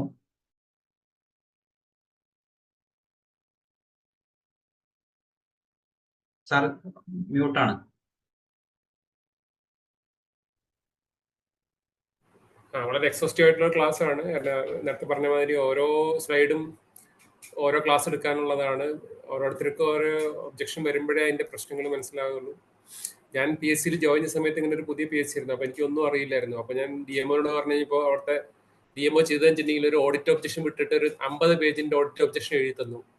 എന്നിട്ട് അത് ഓരോന്നും എന്നെ കൊണ്ട് സീനിയേഴ്സിനോടും അവിടെ DMOസിനും ബന്ധപ്പെട്ടിട്ട് കറക്റ്റ് ചെയ്യിച്ച് ഓഡിറ്റ് ഒബ്ജക്ഷൻ ക്ലിയർ ചെയ്യിക്കുക എന്നുള്ളതാണ് ചെയ്തത്. അപ്പൊ ആദ്യം എനിക്ക് ഭയങ്കര ദേഷ്യം വന്നു, ഇങ്ങനെയൊക്കെ ചെയ്തോന്നല്ലോ എന്നുള്ളത്. പക്ഷെ പിന്നെ എനിക്ക് മനസ്സിലായത് ഇത് എന്തൊക്കെയാണെന്നുള്ള എന്നെ പഠിപ്പിക്കാനുള്ള, അതായത് ഒരു 23 കൊല്ലം മുമ്പത്തെ കാര്യം, എന്നെ പഠിപ്പിക്കാൻ വേണ്ടിയിട്ടുള്ള ഒരു പരിപാടിയായിരുന്നു ചെയ്ത്. 40 പേജ് ഓഡിറ്റ് ഒബ്ജക്ഷൻ. അപ്പൊ ഇതിൽ ഏതൊക്കെ ഫയലുകളുണ്ട്, ഇത് എങ്ങനെ ഓരോ പ്രാവശ്യം നമ്മുടെ സീനിയേഴ്സിനോട്, അതുപോലെ DMO അല്ലെ സീനിയർ SA മറ്റേ സീനിയർ ആയിട്ടുള്ള ഓഫീസേഴ്സർക്ക് ചോദിച്ച് DMOയോടൊക്കെ ചോദിച്ച് കറക്റ്റ് ചെയ്ത് കഴിഞ്ഞപ്പോൾ ഇങ്ങനെയൊക്കെ ഉണ്ട് എന്നുള്ളതാണ്. മാത്രമല്ല പിന്നെ എനിക്ക് പറഞ്ഞൊരു ഉപദേശം എന്ന് വെച്ചിട്ടുണ്ടെങ്കിൽ നമ്മൾ റെഗുലർ ആയിട്ട് അവിടുത്തെ ഓഫീസിലെ കാര്യങ്ങളും ഫയൽസും നോക്കണം. അന്ന് കമ്പ്യൂട്ടർ ഒന്നും ഇല്ലാത്ത കാലമാണ്. നമ്മൾ അറ്റ്ലീസ്റ്റ് നോക്കി എന്നുള്ളത് വരുത്തണം എന്നുള്ളതാണ്. അല്ലെങ്കിൽ നമ്മളെ ഒരാളെ 100% വിശ്വസിക്കരുത്. എപ്പോഴാണ് പറ്റിപ്പറ്റുക എന്നറിയില്ല. അവരൊക്കെ ട്രാൻസ്ഫർ പോകും, നമ്മൾ ട്രാൻസ്ഫർ ആയി പോകും. എന്നും റെഗുലർ ആയിട്ട് നോക്കണം എന്നുള്ളതാണ്. അല്ലെങ്കിൽ നോക്കി വരുത്തണമെങ്കിൽ ചെയ്യണം. എല്ലാ ഫയൽസും റെഗുലറായിട്ട് നോക്കണം എന്നുള്ളതാണ്. എന്ത് ചെയ്യുന്നുള്ളത് സംശയമുള്ളത് ആരെങ്കിലും ചോദിച്ച് കറക്റ്റ് ചെയ്യാത്രേ ഉള്ളൂ. ഇപ്പൊ പിന്നെ കമ്പ്യൂട്ടർ ആയ കാരണം ഫൈനാൻഷ്യൽ കാര്യങ്ങളൊക്കെ ഒരുവിധം നമുക്ക് റിക്കവർ ചെയ്യാൻ പറ്റും. പക്ഷെ അന്ന് അതുപോലും അല്ല. PF മേടിച്ചു വെച്ച് കഴിഞ്ഞിട്ട് പിന്നെ ഇവർ വട്ടിപ്പലിശയ്ക്ക് കൊടുക്കും. എന്നിട്ട് പിന്നെ കൺസെന്റ് ആൾക്ക് PF അഡ്വാൻസ് കിട്ടിയിട്ടുണ്ടാവില്ല. അങ്ങനത്തെ ഓരോ പ്രശ്നങ്ങളുള്ള കാലഘട്ടമായിരുന്നു. അത് വളരെ എക്സോസ്റ്റീവ് ടോപ്പിക്കാണ്. അപ്പോൾ പലർക്കുള്ള സംശയങ്ങൾ ഇനിയും ഉണ്ടായിരിക്കും. അങ്ങനെ സംശയങ്ങൾ സർവീസ് എല്ലാം അയച്ചു തരിക. ഇനി ഇതുപോലത്തെ ക്ലാസ്സുകൾ ഉണ്ടായേക്കാം. അപ്പോൾ നമ്മൾ അതിൽ ത്രൂ പ്രോപ്പർ ചാനൽ നമ്മൾ എന്താ പറയാ, അതിനുള്ള എന്താ പറയാ എങ്ങനെ കറക്റ്റ് ചെയ്യണതിനെ പറ്റിയൊക്കെ നമ്മൾ പറഞ്ഞിട്ട് ഇങ്ങനെ വരാതിരിക്കാന്നുള്ള വിശദീകരണം തരുന്നതായിരിക്കും. മാത്രമല്ല ഡോക്ടർ സച്ചിൻ സജസ്റ്റ് ചെയ്തിട്ടുള്ള ഒരു പുസ്തകം ഇറക്കുക എന്നുള്ളതാണ്. അതിനെപ്പറ്റി നമ്മൾ കാര്യമായിട്ട് തന്നെ ചിന്തിക്കും എന്നുള്ളതാണ്. എങ്ങനെ വേണം എന്നതിന്റെ ഫോർമാറ്റ് എന്താണ് കൂടുതൽ ഡോക്ടർ സച്ചിനെ ഡിസ്കസ് ചെയ്തിട്ട് എങ്ങനെ വേണം എന്നുള്ളത്. ഡോക്ടർ ഷാരോൺ ഒരു പുലിയാണ്, അഡ്മിനിസ്ട്രേറ്റീവ് പുലിയാണ്. അപ്പോൾ ഷാരോണിന്റെ നേതൃത്വത്തിൽ അത് നമുക്ക് എത്രയും പെട്ടെന്ന് ഒരു പ്രോജക്റ്റ് പോലെ എന്താ പറയാ എയിം ഗോൾ ഈ സർവേ മറ്റേ ഈ ഇയർ കഴിഞ്ഞൊക്കെ മുമ്പ് ഇറക്കാൻ വേണ്ടി നമുക്ക് ശ്രമം നടത്താം. പിന്നെ ഈ പ്രോഗ്രാമിന് പലതരം പോരായ്മകൾ ഉണ്ടായിരിക്കും. അതിന്റെ സജഷൻസും സർവീസ് എല്ലാം അയച്ചു തരണം.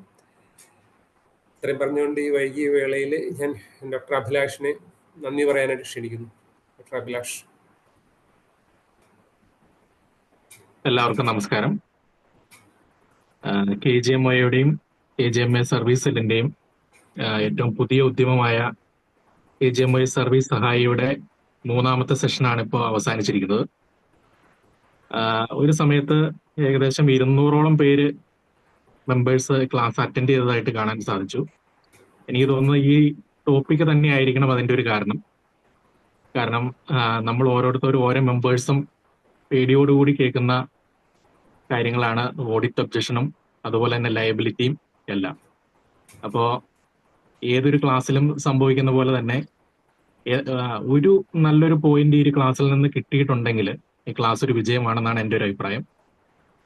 അപ്പം എല്ലാവർക്കും ഇത് അറ്റൻഡ് ചെയ്ത എല്ലാവർക്കും ഈ ക്ലാസ് വളരെയധികം പ്രയോജനപ്രദമായിരിക്കും എന്നെനിക്ക് ഉറപ്പുണ്ട്. ആദ്യമായി എനിക്ക് നന്ദി പറയാനുള്ളത് നമ്മുടെ KGMO സർവീസ് സെല്ലിന്റെ സൗത്ത് സോൺ ഭാരവാഹിയും അതോടൊപ്പം സർവീസ് സെല്ലിന്റെ സാരഥിയുമായിട്ടുള്ള നമ്മുടെ പ്രിയപ്പെട്ട സന്തോഷ് സാറിനാണ്. നിങ്ങളുടെ ഓരോരുത്തരുടെ പേരിലും ഞാൻ സന്തോഷ് സാറിന് നന്ദി അറിയിക്കുന്നു.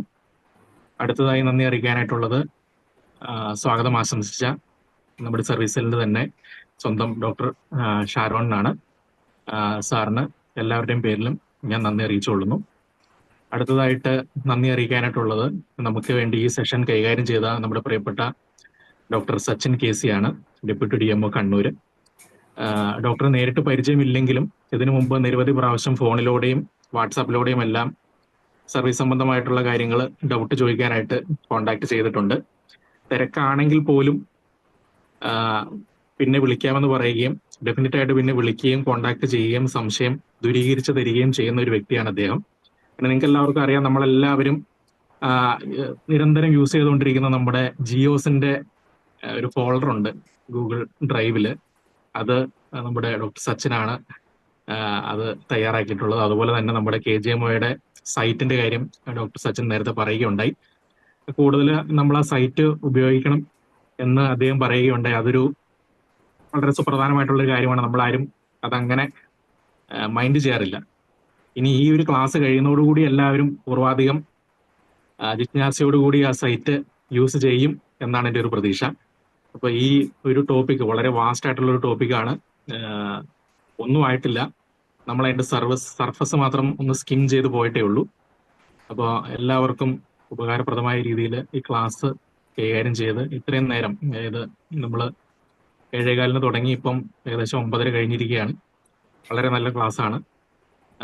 ഇനിയും ഡോക്ടർ സച്ചിന്റെ ക്ലാസ്സുകൾ നമുക്ക് കേൾക്കാനായിട്ട് സാധിക്കട്ടെ എന്ന് പ്രതീക്ഷിക്കുന്നു. ഈ ഒരു നല്ല ക്ലാസ്സിന് സമയം ചെലവഴിച്ച് ഇത്ര നല്ല രീതിയിൽ പറഞ്ഞു തന്ന അദ്ദേഹത്തിന് നിങ്ങളുടെ ഓരോരുത്തരുടെ പേരിലും KGMO സർവീസുകളുടെ പേരിലും നമ്മുടെ സംഘടനയായ KGMOയുടെ പേരിലും എൻ്റെ വ്യക്തിപരമായ പേരിലും നന്ദി അറിയിച്ചുകൊള്ളുന്നു. എൻ്റെ വാക്കുകൾ നിർത്തുന്നു. ജയ് KGMO. എന്തായാലും ഈ വൈകിയ വേളയിൽ എല്ലാവർക്കും ഒരു ശുഭരാത്രി ആശംസിക്കുന്നു. അടുത്തൊരു എപ്പിസോഡുമായി 22-ാം തീയതി നമുക്ക് വീണ്ടും കാണാം. Good night. Thank you doctor Sachin. Thank you sir. Thank you. Good night.